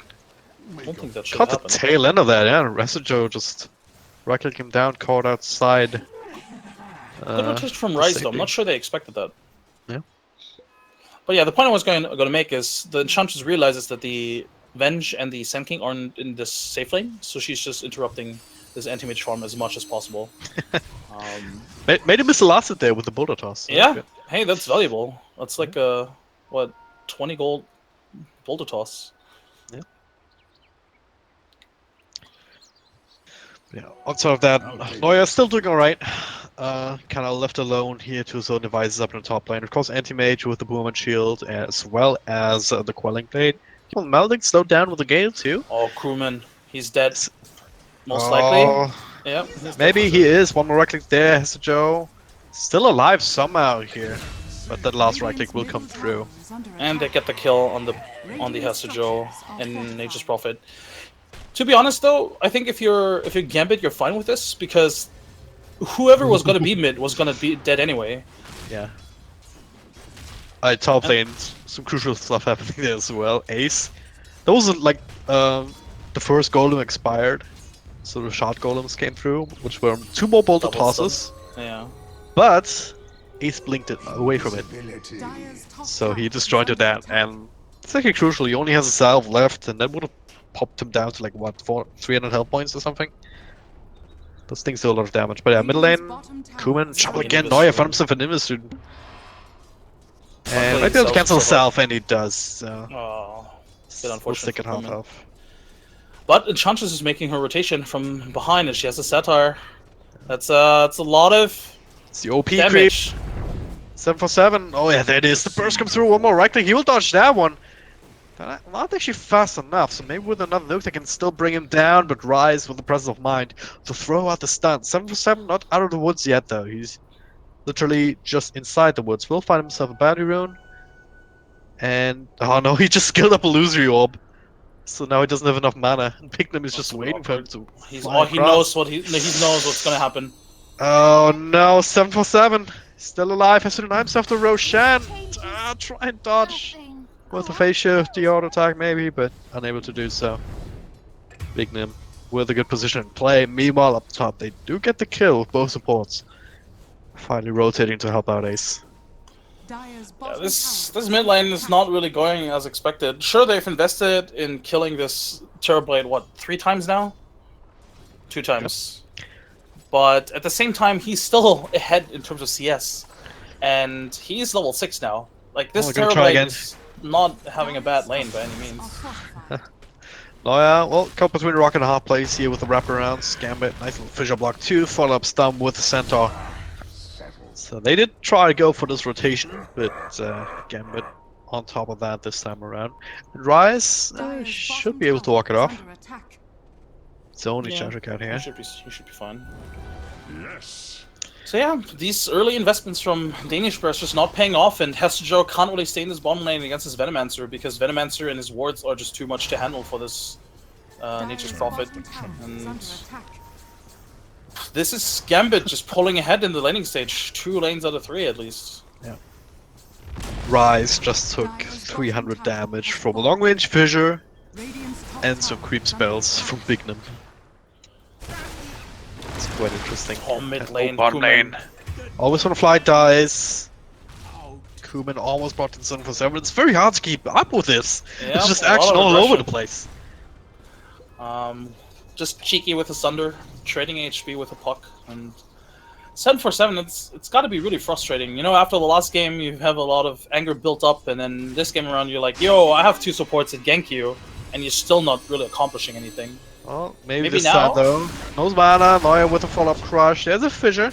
Cheshire coming in for some more damage here, but the right click should be there to finish off Kuman. It is, especially with Astro also coming through, and that means the Cheshire Cat is the secondary casualty in this, and hey, what do you know? Tower push. Another Nation's Prophet here. Might as well try and take down this tower a notch. Alright, this was pretty good for them. This was the much-needed rotation against the Terrorblade, who was almost pulling ahead in net worth as well, like almost even ahead of the anti-mage, so Yeah. a very necessary gank. If they get this tower, it would be great as well. If they don't, that's still fine. That's a lot of damage. They will have some extra trees, but might as well wait rather than put it in deny range already, and maybe not be able to get the last hit. So Neuer's gonna need some top though, because Bignum is gonna need some help top, because Bignum is there, staking his claim, 2 points up and untouchable, so Neuer can't really burn down his mana. And now Darkseid making that rotation. Bottom tier 1's all Yeah, and been you claimed, immediately so see Ace TPing bottom. That's Yeah. smart move from him. It's sort of what you have to do as an anti-mage. Just dodge as many opponents Oh, as yeah. you can. he just needs to find farm. And so far he's doing alright. A little bit behind the Venomancer at this point because of the tower differential. Always on the fly. Well, gets caught by Hasajo inside the Sprout. He will win the right click battle, especially with Rise coming through.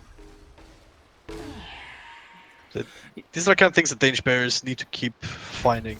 Need to keep finding pickoffs. Need to keep putting on pressure anywhere on the map, really, anywhere they can. Definitely. They need to find these little pickoffs. They need to buy themselves as much time. Because their lineup, that's literally what they designed themselves towards, right? With the anti-mage and the Nature's Prophet.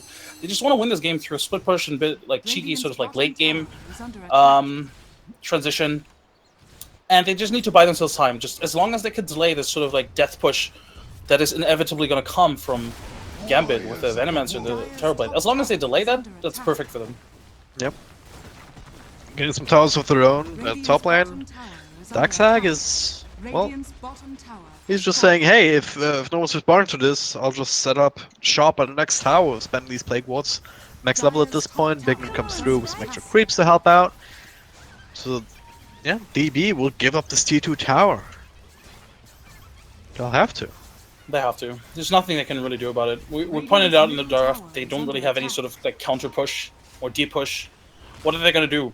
Huck Orb? But that's not gonna get rid of the Venomance awards, and Yeah. this is where I have to applaud Gambit for like a really smart draft. Oh, bottom lane, see a fight bouncing through, but TP will be cancelled, it's always wanna fly. Radiant structure. Makes a call, hey, there's actually 4 of them here, we can't fight this right now. So just keep going top, I guess. Finally, TP has to come through, forcing 7 back. But yeah, they get another kill, tier 2 will also be exchanged at the end of the day. And these are the kind of trades that DB should be in a position to accomplish, really. But they are. Radiant's Right. No, well, It's a bit- gonna lose this one. Gambit were a bit slow from transitioning from top lane to the mid lane. If they had, they would have had this tier 1 much earlier and could have even applied a little bit of pressure towards the tier 2. But still, this is necessary for Gambit. Just keep on pushing and don't trade towers equally. Like if they trade 1 for 1, that's unfavorable for them because they want to be the ones that are ahead. And currently, I guess they still are, but you want to be ahead more. Yep. In fact, right now it's Danish Bears who's slightly ahead in terms of net worth as well as experience. And they're bleeding towers a little bit more than Gambit at this point. Just with 2 left standing. When Gambit still have top tier 1. About half health, so if that's unattended for a while, then Danish Bears can even sneak that. You can even backdoor it easily with the Nature's Prophet and just TP and drop a couple of trains.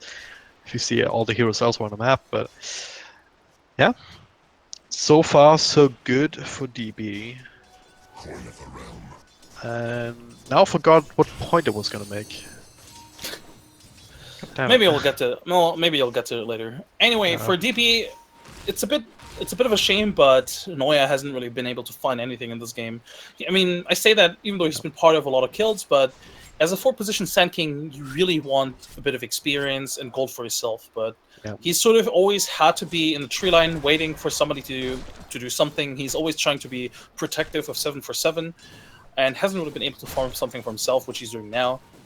But yeah, his farm sort of pales in comparison. Gonna go on Cheshire Cat here. Burst Strike comes through. TB in from Hasajo. Does have the spout to follow up. Keep Cheshire Cat controlled, and they will finish off this kill. Very nicely done. Pretty much what I was gonna say. They can make up for that by getting more kills, and that's pretty much what they just did. And this is the power of the Nature's Prophet, which I alluded to in the draft. The fact that they can be aggressive around the map. If they just have the Sand King here and then TP in the Nature's Prophet with his phase drums build, they can pretty much always kill the Earthshaker, the Witch Doctor. Maybe not the Venomancer now, maybe not the Terrorblade. Maybe with a 3rd hero they could, but still a very potent combo. Well, they do see Noya farming the camp, but they don't quite have the control to make it make the kill happen. Even with the Chaos Course, nothing to bounce to. They're doing a bit of damage. Got 2 points up on the spell shield. The Gale's not doing much.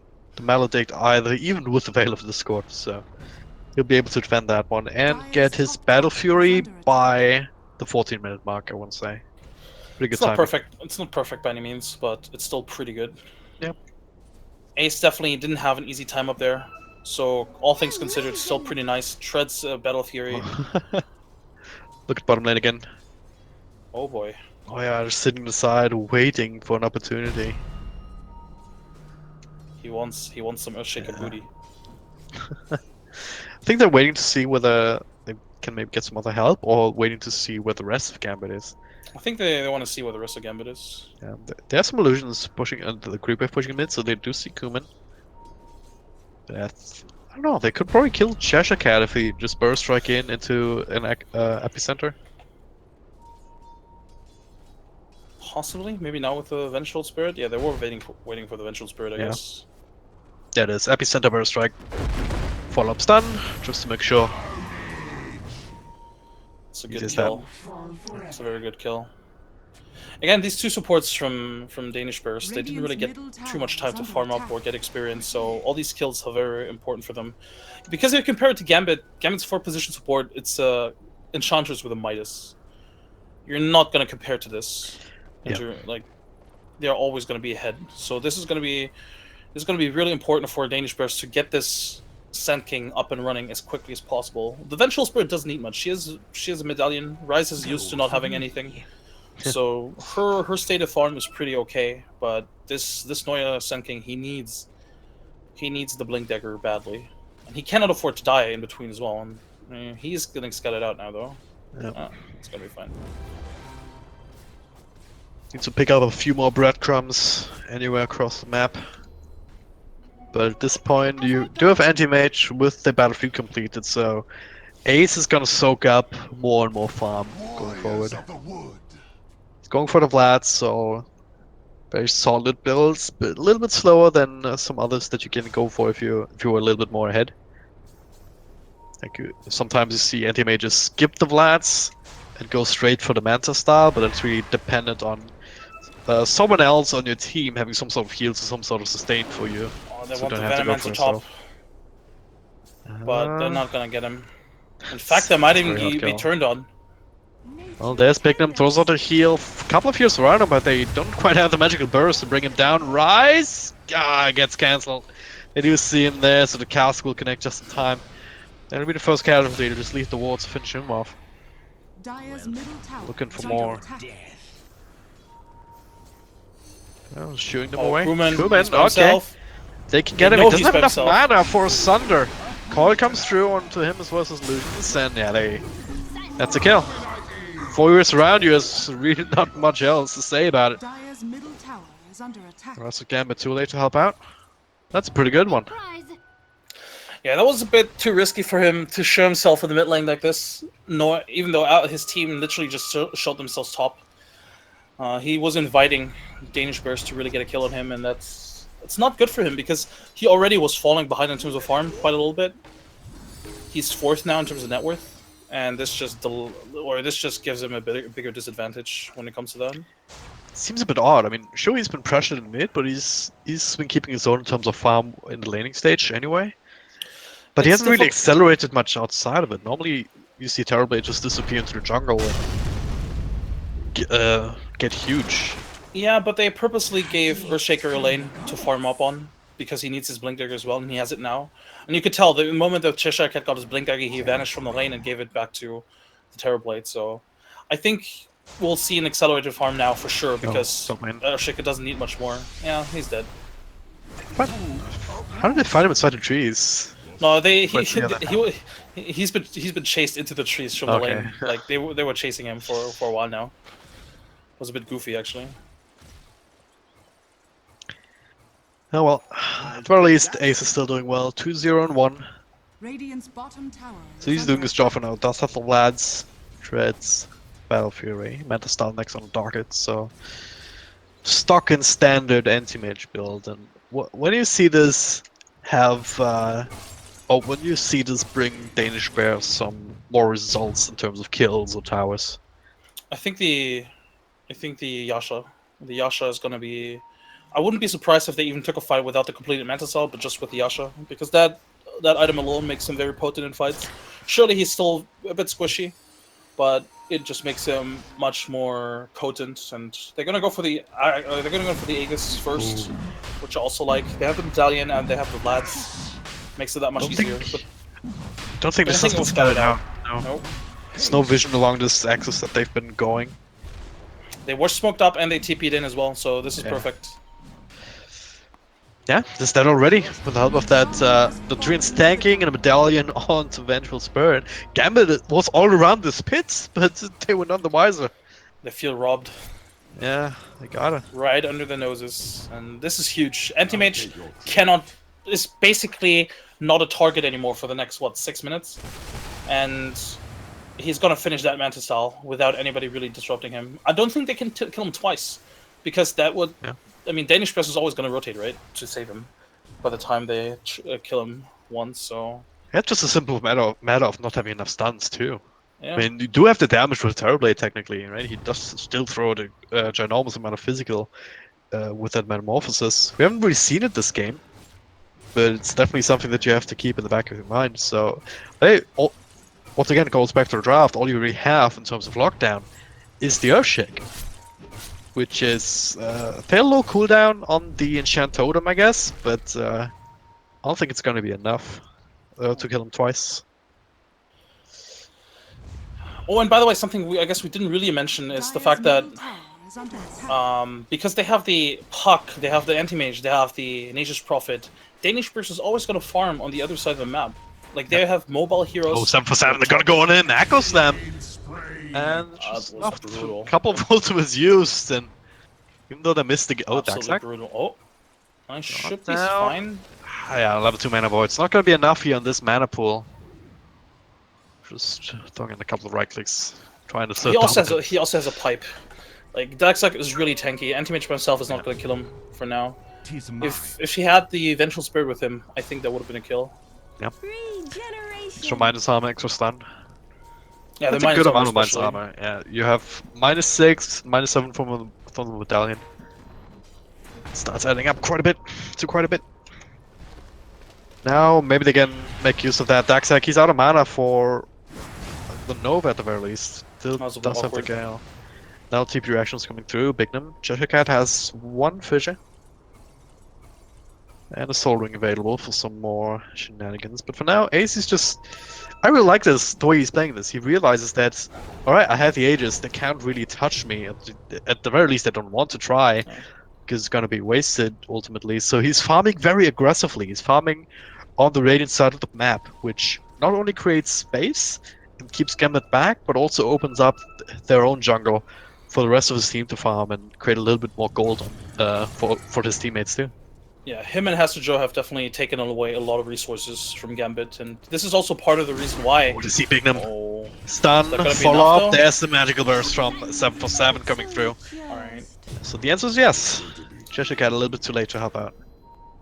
Well, yeah, they definitely have been taking away a lot of resources. That's part of the reason why this Terrorblade hasn't really been able to accelerate his farm quite a bit just yet, and they actually need to TP him to the bottom lane. Space created. Force the TP back, and then once again go back to what you've been doing. All they need is time. Oh, they want this Venomancer kill, don't they? Oh, I'm not gonna find it for now. There's a bunch of wards in this area. Senking does have a Blink Dagger. Oh, he's got it up by a tree. Not enough here. Epicenter being channeled up. Silence comes through, so no counterplay potential. Pipe keeps him alive a little bit longer, but he will die to the right clicks alone. Hasujo has an Beautiful Orchid, by the play. way. Yep, beautiful play. Snake. Scouting with the Treant. That was really important because, like you pointed out, they had a lot of wards. Senking by himself couldn't have scouted. He was always going to get his TP cancelled if he had tried to scout. So scouting with the Treant was incredibly smart, and this is just a really good kill. Oh, they see Cheshire Cat. Big Burrow Strike, another TP came through from Hasujo just to interrupt, follow up with the stuns, make sure that there's no counterplay potential. This actually is pretty damn smooth what they're doing. Yep. Scout out with Hasujo's 2, natural Hasujo prophet. blinking it, TPing in. Yeah.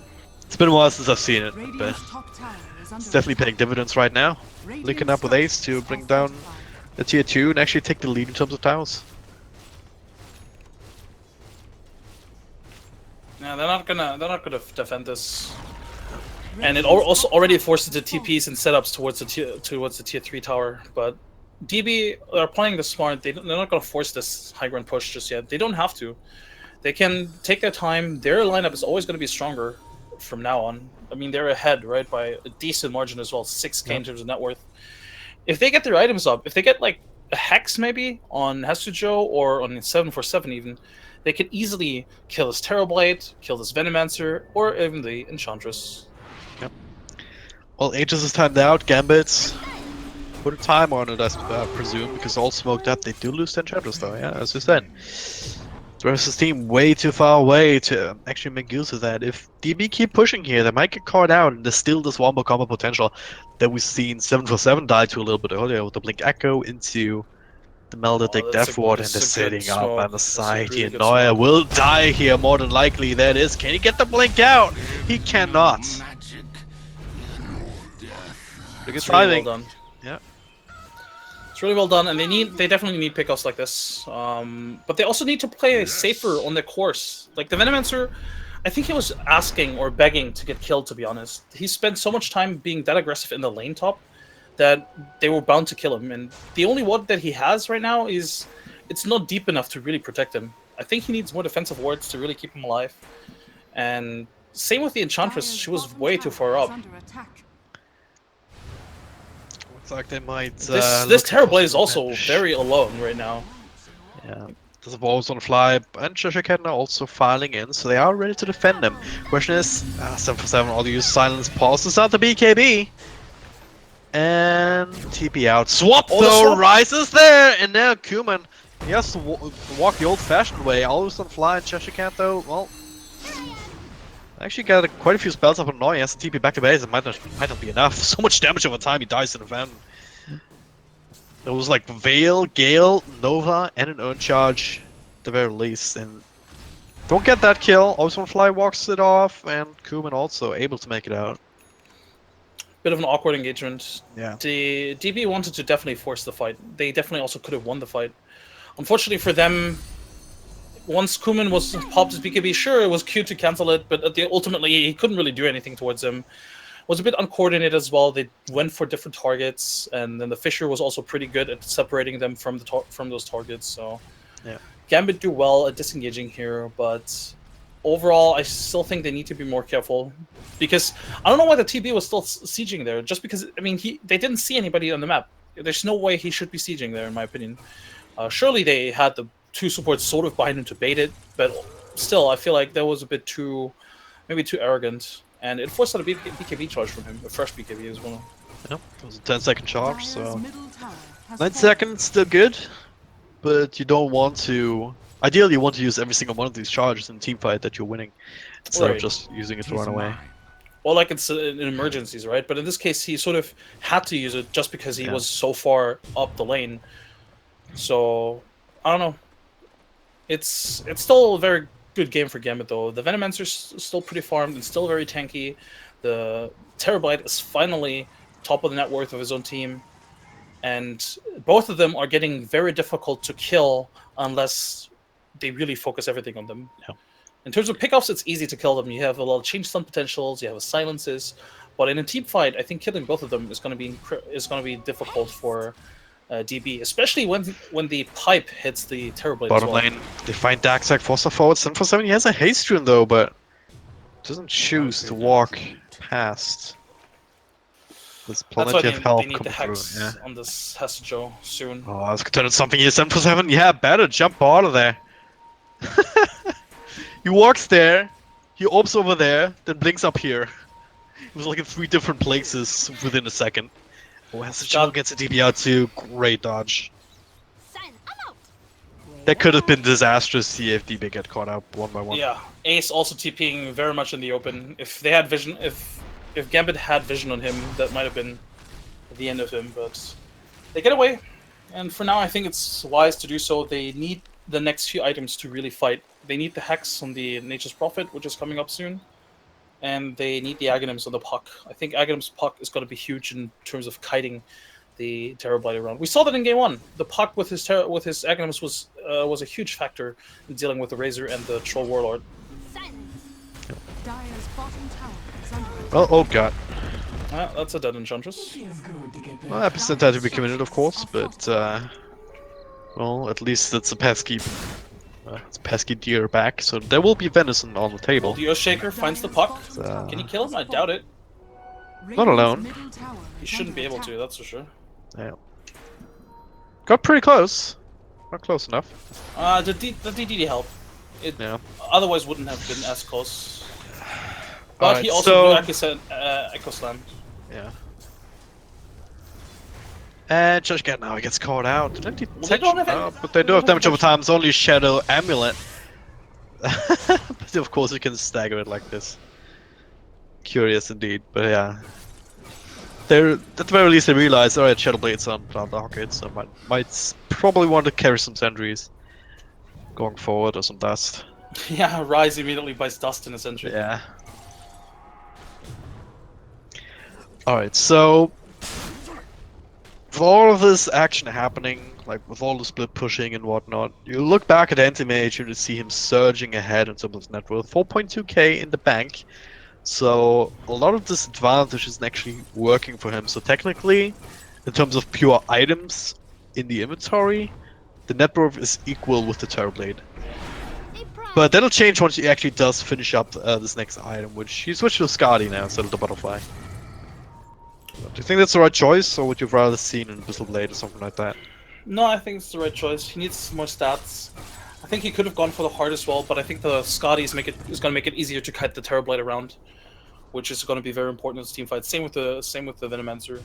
So I like this choice, but after that he definitely needs the Abyssal Blade. They need the lockdown against the BKB. They can't really solely rely on the Aghanim Scepter from the puck, or to jump them before he pops the BKB. And it also allows them to, or it allows himself to get easy solo pickoffs. Yep. So far he's been focused farming, but once he picks up 2 more items, he should look towards getting solo kills as well, because he can pretty much solo kill anybody at this point. Maybe not the Venomancer. Venomancer is a bit tanky, has 4 staff. No. And it's difficult. You can still run difficult to say. down if you don't get caught by the Gale. Again, it's difficult to say because it really heavily depends on the context, but in most cases, Anti-Mage is going to solo kill pretty much anybody here. Yep. And crewman. They want him, that's for sure. I can't get him though, he's playing very defensively, of course. He doesn't really see anyone on the map apart from Hesijo up at the top, and that's not really much of a giveaway. Of course, with his global mobility, he can join the party bottom. Oh no, Kuman, what are you doing? He gets caught out with a burst strike, Epicenter being channeled up. Cheshire Cat, one of those blink got cancelled! Now Kuman, well, he gets the Thunder off under the Sentry. Noya is in a lot of trouble, and he will be the first one to fall, so they are able to turn this gank around on its head. On the back of that play. A lot being committed here, but they didn't have everyone in there. Noya actually made his way out way before that. I have to question why they even went in there in the first place, because without the anti-mage, they don't have the damage. They could have TP'd in the Nature's Prophet, I guess, but they were right next to the base, and they knew that they had to be there. Anti-mage was farming his own jungle. Nature's Prophet was farming the top lane. Nobody was mid. They had to know that people were behind the Terrorblade. So I think this was a bit risky and overly ambitious, and it kind of buys Gambit a lot of time, which I think Gambit needs at this point, because they need some of the crucial items still on the. Oh, there it is. We're asking for a hex. There we have it. Shown off in the pickup for Cheshire Cat. Now Noya gets mana burned by Soul Illusion, so it has to blink out. Won't get anything else off of this, but should be fine. And they also scattered out Roshan earlier with the Treants. So with the Earthshaker down, that's a pretty easy one to make work, I guess. Yep. Look at this die so fast. But again, Gambit has some crucial items coming their way. There's an Aghanim queued up on the... Nope, he changed his mind. He's gonna go for a Silver Edge and the Venomancer. There's also Shadow Blade on the Earthshaker, and the Terrorblade has a Hurricane Pike completed and works on the Scotty himself. So I think once the Scotty is up on the Terrorblade, I think Gambit is in a really good fighting shape, actually. Yeah. Surely the graph tells us that, what, Danish Burst is ahead almost 10k, but they have an anti-mage. They're supposed to be ahead. Yeah. Gambit can definitely take a fight with the Terrorblade. I mean, they always could this entire game, technically, right? He was like, what, 1-4-1 at some point after the landing stage? Now he's 4-4-1. And it tells you everything you need to know. 1, he can get kills, but 2, he hasn't really been able to swap. Beautiful swap, and now Cheshire Cat, he should still be dead. No help coming. Darksack throws out the gate, connected on Rise, so they might get this counter kill. Sticks into TP. Oh, what? Yeah, he is. Okay.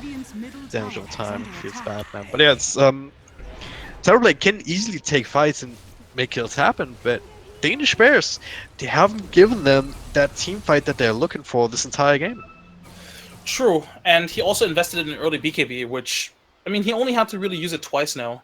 Once wasn't even that necessary because he himself could have prevented it, but that just goes to show that Danish Bears, they don't necessarily want to look for those 5-on-5 engagements, and they are smart about it as well, about not having to do that.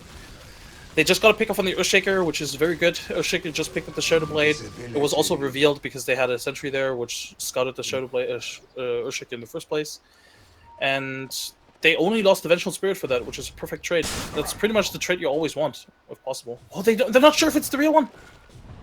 I think they knew. I don't know. I feel like they could have potentially gone on him. They didn't Puck really have bottom. too many people. Oh god. I didn't have everyone in position here, and instead Puck gets caught out, so it's a bit annoying. And once again, one of these...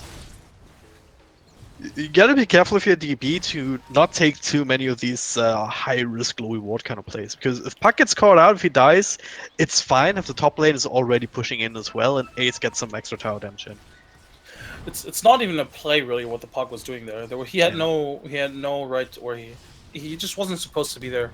All of Gambit weren't really on the map. You could see the Terrorblade, you could see wasn't the Venomancer. You can see two other heroes. I think the Enchantress as well. But still, you know that the Earthshaker has a Shadow Blade, and you don't really have a vision around that part of the map. So I'm not sure what the Puck was doing there. I guess a bit overconfident because, well, it's a Puck after all. I'm pretty sure the Earthshaker, this Earthshaker combo is pretty much the only thing that could kill him. Yeah. Him and Ace at the same time as well. So it's kind of the one saving grace as well for DB to keep reminding themselves of, alright, they use this combo on 7 for 7, then they won't have it necessarily for Ace. So as long as these two heroes stay away from each other, things are gonna be fine, sort of. But yeah, Butterfly also completed now onto NTMH. He does also have the Aegis in his inventory, cheese in the backpack, so he's super stacked at this point. And all he needs is, as you said, that... wow, Enchantress got deleted in the Magic game. thyself out of that. That is a Butterfly on an anti-mage. He doesn't care about the Untouchable anymore. Yep. This is This crazy. anti-mage doesn't get much stronger than this. He's probably gonna replace the Aegis with an Abyssal, gonna get like Boots of Travels, and then he is set to take down any opponent that comes his way. Looking for bottom lane. It's already fairly low. Just straight up blinks in. Doesn't even care. He has an Aegis. Forces out spells. He has an Aegis. Yeah, he's not even going to die to this combo. Just dragging him through. This is what Danish Bears can continue magic pressure. Radiant's top tower is under Well, then bottom lane, but yeah, guess what? Ace is top. The Redding Radiant's continues. top dead. tower has fallen. They just have the right lineup for it. If it's not Ace, then it's Hestejo, who's taking care of mid at the present, and that's a free tier 2 for Ace to take too, as well. Radiant's middle tower has fallen. He might die here. It's still just the Aegis. Yeah. That's Gets why they blink also out. retreated. Radiant's Right, bottom so tower Hestejo also picked himself up a Shadow Blade in the meantime. Gem also on the Earthshaker. So these crucial item pickups that we haven't talked about Alright, just Aegis yet. is gone now, and he's full HP again. But he also has the cheese. Has the Vlads right now, so for his illusions. It's so interesting how this works with the Enchantress as well as the Terrorblade. Enchantress can take these illusions, Terrorblade can just press Q. So we have illusions killing illusions, and that's 50 gold each for the Terrorblade every single time he does that on the Manta style illusions from the Anti-Mage. It's kind of hilarious how that works out, but well, you see the effect that all of this is happening. Gambit have kind of been reduced to playing in this area of the map. Come get healed. Now they might actually be in trouble. Rise can go for swap, and he does. Big them. 1, 2. Blink forward. He goes for almost on the fly instead. That's much easier to kill. And now, oh, yeah. Did you see him? Yeah, you see him wind up for the kill, for the right click. Well, Oh, anti-mage. more action here happening. It's actually a lot of damage being done here. Blink out. He has to switch to the cheese and need it, I guess. One more right click from Kuman. Not enough. He switches to the cheese. 5 Would kick out seconds, before no! that. He does indeed. Yeah. Wow, indeed. The fight's not over yet though. Church again finds a follow-up stun to Rise, and Kuman still was in his ultimate form. I was about to say. The Metamorphosis gets another kill, so hey, space created. Bit overly aggressive from Ace to blinking in like that without the Aegis in his backpack. He had to wait for Hestejo to deliver him the cheese. If No, he had the cheese in his backpack and he switched it. No, I'm pretty sure he had to. No, he had this in his backpack. Unless they like gave it over. Alright. No, I'm pretty sure he gave it to Hasajo before. That's why. Okay. Yeah, I'm looking. I'll check the replay. If he had it in his backpack, I wonder why he waited so long. Joe! Oh, beautiful! Oh, actually, no, not quite. He They have a still gem. manages to walk through, but He has a sprout. he's out of movement speed. He should be caught here. He has a sprout. Eventually. Radiant's bottom barracks are under attack. What's the sprout gonna do? I don't know this. Literally nothing. Just Vorstaff and Earthshakers. Yeah, I know, but still. He has a sprout. You're technically correct. Yeah, he has a sprout. Dire's middle tower is under attack. But yeah, I wonder if Anti-Mage did have it in his backpack the entire time, why he didn't swap it earlier. He swapped it pretty late. So I'll check the replay, but I'm pretty sure Hasajo had it. Anyway, this is a good series of kills for Gambit Gaming, or Gambit Esports. They are getting a lot of crucial kills. They're stopping this Anti-Mage, and they're buying themselves some time, this Terrorblade especially, who has the Scotty and is working on an MKB against the Butterfly. I hear some weird humming noise. I'm not sure where it's coming from. Might just be my neighbor blasting stupid music again, but it's irritating me. I'm sorry. But yeah, I'm back on track. But yeah, okay, good pause. Time for some briefs. So, where do you see this game going now, with Danish Bears kind of being halted in their aggression? I still see Danish Bears with an advantage just because they have this specific lineup. The Anti-Mage and the Nature's Prophet, they've proven themselves to be very valuable in this game so far, and I think that Gambit have difficulties dealing with the split push. They can't really kill the Anti-Mage without committing at least 2-3 heroes to it, and the Nature's Prophet is also getting to a point where when he pops up, he can just deal horrendous amounts of damage towards the building. 2 lanes of Rags are exposed, and the mid one isn't really the important lane anyway. So I feel like Danish Bears have the work cut out for them, and Gambit, I don't know, it's just really difficult. I think they need to take fights outside of the base. They need to find pickups outside of the base. They need to force team fights, but Danish Bears have done a really good job at avoiding those team fights. So I think they need more items to pick the Anti-Mage to pick him off guard. And the Venomancer already has one, and a very good one, the Scythe of Vice, which the Anti-Mage currently doesn't have any defense against. He didn't invest in any sort of defensive item like the Lincoln Sphere, the Aghanims, or the BKB for very red reasons. Nobody has really given him any reason so far to do so. With the Venomancer Scythe of Ice pickup, that might change, and he might have to replace probably his Manta Style, maybe? It's a tough one, isn't it? Yeah, I mean, you can swap in the Manta Style. There's no silencers really to worry about, I guess, that you wouldn't need to purge off, so yeah. He's definitely replacing his Vlads with a Heart. Like, he has the Heart queued up already. I think he could have his Manta Style in his backpack and have an Aghanim Scepter, and maybe when the Aghanim Scepter's on cooldown, swap it out with a Manta Style, or vice versa. When the Manta Style goes on cooldown, just swap it out. I think you just use the Manta Style and just yeah. send solutions down lane and keep the lanes pressured, because it's like I don't think the cooldowns are really long enough for I guess for the Manta Style you could make that argument, but if you went Axe, then I don't think it's worth keep swapping it out once it goes on cooldown. It's I don't know. It's a hard call to make, and this is where the late game Anti-Mage. It's like a first world problem, isn't it? Oh god, I have too much money. I have too many items. It sort of is, yeah.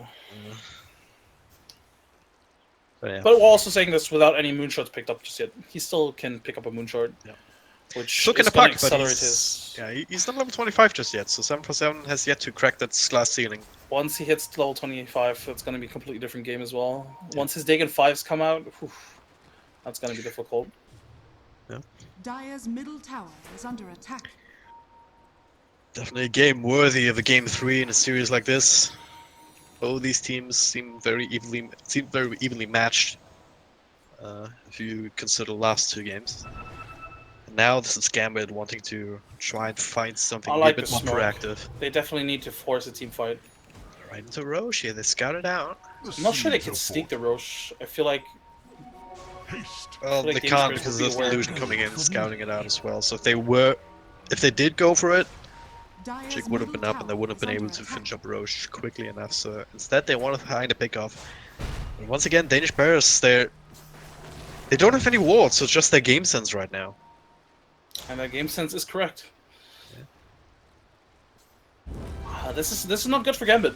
They definitely want to find a pickoff here, but the fact that Danish bursts don't get picked off is just very frustrating to deal with as Gambit. They're investing time after all, and surely they can split push the top lane, but you don't want to play the split push game against an anti-mage and an Nature's Prophet.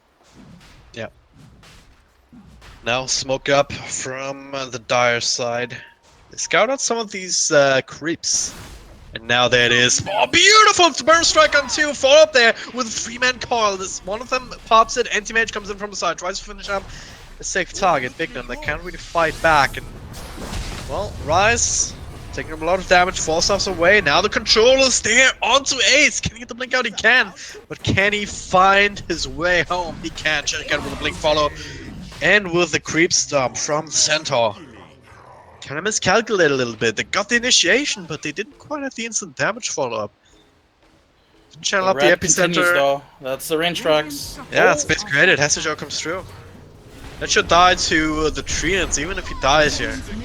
But Simple 7 is still there, yields forward, and one more right click will finish up Always Wanna Fly. Did get the cask off, but now the hacks onto Cheshire Cat here, forced of away out of the side of the sprout. Now Dactic with TPM, drops the poison over. And that will finally get them back here. That is also top lane being pushed in. Yeah, there's a Terrible Blade rampaging your base. You gotta account for that, but Hessajo, he dies. Might have to buy back too. And he does. Hey, still holding on to it, but well, at the very least they don't have to deal with the metamorphosis. It's the Terrible Blade is still doing so much damage even without that. They need to try and bring him down. They're trying with the hacks, with the silences here onto an Enchantress. Buyback now from Ace. Buyback as well from Puck, so much being used. Now the coil snap on the Terrible Blade here, just starting to try and chainstone him down. Lawyer finally switches his attention to him as well. He already used the Thunder, and after 3 attempts, he does get the Mana Void off. That was a very costly defense though. They still lose 1.5 racks. They use so many buybacks, so if they don't force some of them of their own, they're still behind here. But right now, Ace looking to try and offset that disadvantage a little bit, going for this Roche. Aegis and Chiefs once again gonna go the way of Danish Bears. I heavily disagree with Ace's decision not to buy back earlier. He deliberately decided to let the top Rex fall and instead try and potentially defend the mid Rex, but that caused Hessajo to die, and he had to buy back. And despite Hessajo's buyback, they still would lose the mid Rex. And Ace then decided to buy back once the mid Rex were already down. At least they secured the kill in the Terrible Blade, but I still think that was a mistake. And for Rex, yeah, buyback comes through from Terrible Blade though, and they have to stop this push. Enchantress could be spawning naturally. At the very least, they got this one buyback, one of the most crucial ones. So if then they somehow can catch Terrible Blade off guard when he's farming or something, then Hessajo wants to they can win the game after that. But yeah. So the 7-for-7 here was just poking top lane here to set up for Hessajo. He's just sending some treants onto the melee racks. That'll be defended though, and start healing up. I think if a Danish Bears... Yeah. This is a high stakes game now for Danish Bears to go for these kind of plays, because if they do get caught out without buybacks, this might just be game over. They desperately need to go for those they need to wait for those buybacks. They need to play safe, and that's why you can see Ace respects that fact as well, and he swaps out his butterfly for his Lincoln Sphere. Like, he knows that him getting caught out only results in a death when he gets hexed right now. He can probably survive the onslaught from the Earthshaker at this point, but he needs to survive. So I'm surprised actually he went for the Lincoln Sphere instead of the Aghanim Scepter, to be honest, because the Aghanim Scepter is just better. Would love to see the Axis game. You can make some arguments where, alright, is it really worth it to reflect these spells? And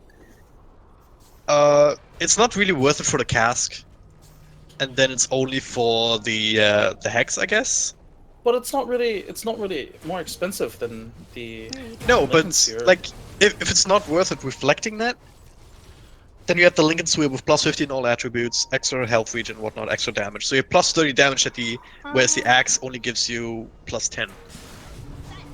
plus an extra region to work with. But now the fight breaks out. They take care of Cheshire Cat immediately. Daxek pops the BKB. Now the hacks. Defensive swap coming through from Rise. Well played. He might give himself life for it here with these impetuses coming through. One from Shay. The buyback's already using the Earthshake. They do get the puck. 7 for 7. No buyback in him. He used it early as well. Neuer, he's still ticking. Almost ticks out. To this damage over time from the Maledict. Be able to limp back to base, but I almost think they have to base race. I just don't think they can't base. You can't base race against Terrorblade. No way. But they can't really fly without the puck either. That's the problem. They're gonna have to find a Blink Burst Strike off his life, and the Gambit, they realize that they're in an advantageous position right now. They're going straight for the tier 4s. TB, all of a sudden, in a very dire straits, they have to play out of their minds right now.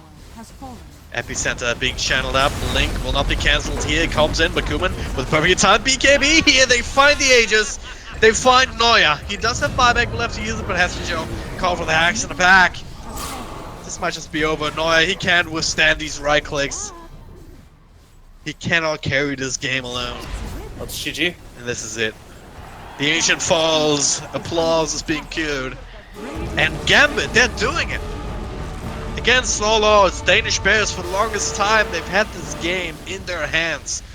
But it slipped out of control on the back of like a couple of pickoffs, a couple of peak team fights outside the Radiant base. And then this kind of weird trading situation where Terrorblade was up top, taking these racks. Yeah, that was definitely not worth it for them. I mean, obviously in hindsight we know that it wasn't worth it, but it was just a lot of a chain of bad decision making, I would say, on Danish Burst side. The fact that they did go for the trade, the fact that Anti-Mage died in the first place, I think was also a big mistake. I don't think he needed to die there, and then also the fact that they decided not to buy back on Ace. I'm not sure who made that call, but whoever did, I think. I don't agree with the call. I think the call could. I think if he had bought back earlier, they could have deterred them from going for a second line of Rex. I do agree with letting the top Rex fall, but I don't agree with letting the mid Rex also fall. And yeah, now then they were forced to buyback, and now they didn't have any buybacks left, and that was just Gambit running away with his win.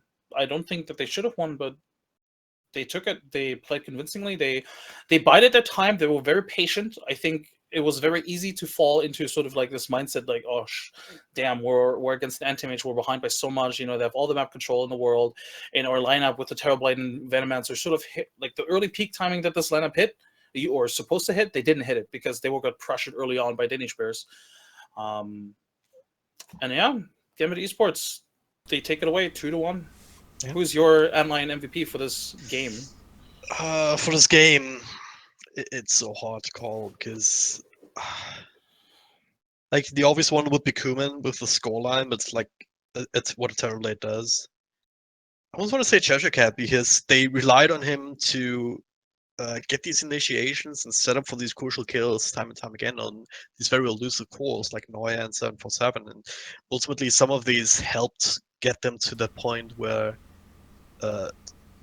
they could even force out these buybacks. So yeah, I don't know.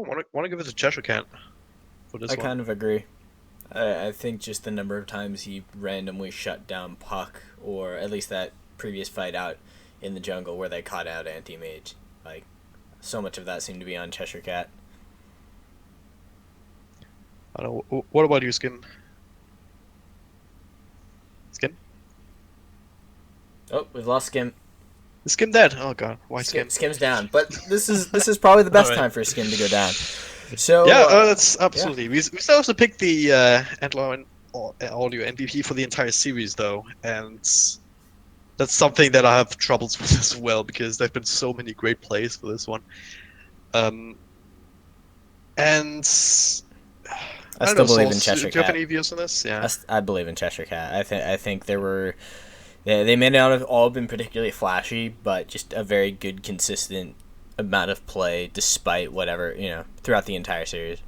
Yeah. I think Bignum would be the top contender, because of, especially because of this Clockwork playing game too. But it's, I don't know. He also did quite a lot of work on the Enchantress here in this one, but as I said, not as flashy for him either. Yeah. So yeah, let's just take the easy way out. Pick Cheshire Cat for MVP of this game. Cheshire Cat MVP. MVP. Yeah. All right, and so with that, Gambit Gaming will advance over Danish Bears. Gambit Esports. They will be moving on to play Pro Dota in round 2 of the winners bracket. Obviously, Danish Bears are not gone. They'll be dropping down to play EPG. So with that, we'll be ending the broadcast here for the day. Thank you, Drag and Drop, for showing up and casting today. I'd thank Skim if he were still here, but we lost him. We lost him to the void. Maybe he'll came back come to back. Dota, so yeah. All right, so maybe it's just a computer issue, internet. Hopefully it's fixed by the next time he's here to cast.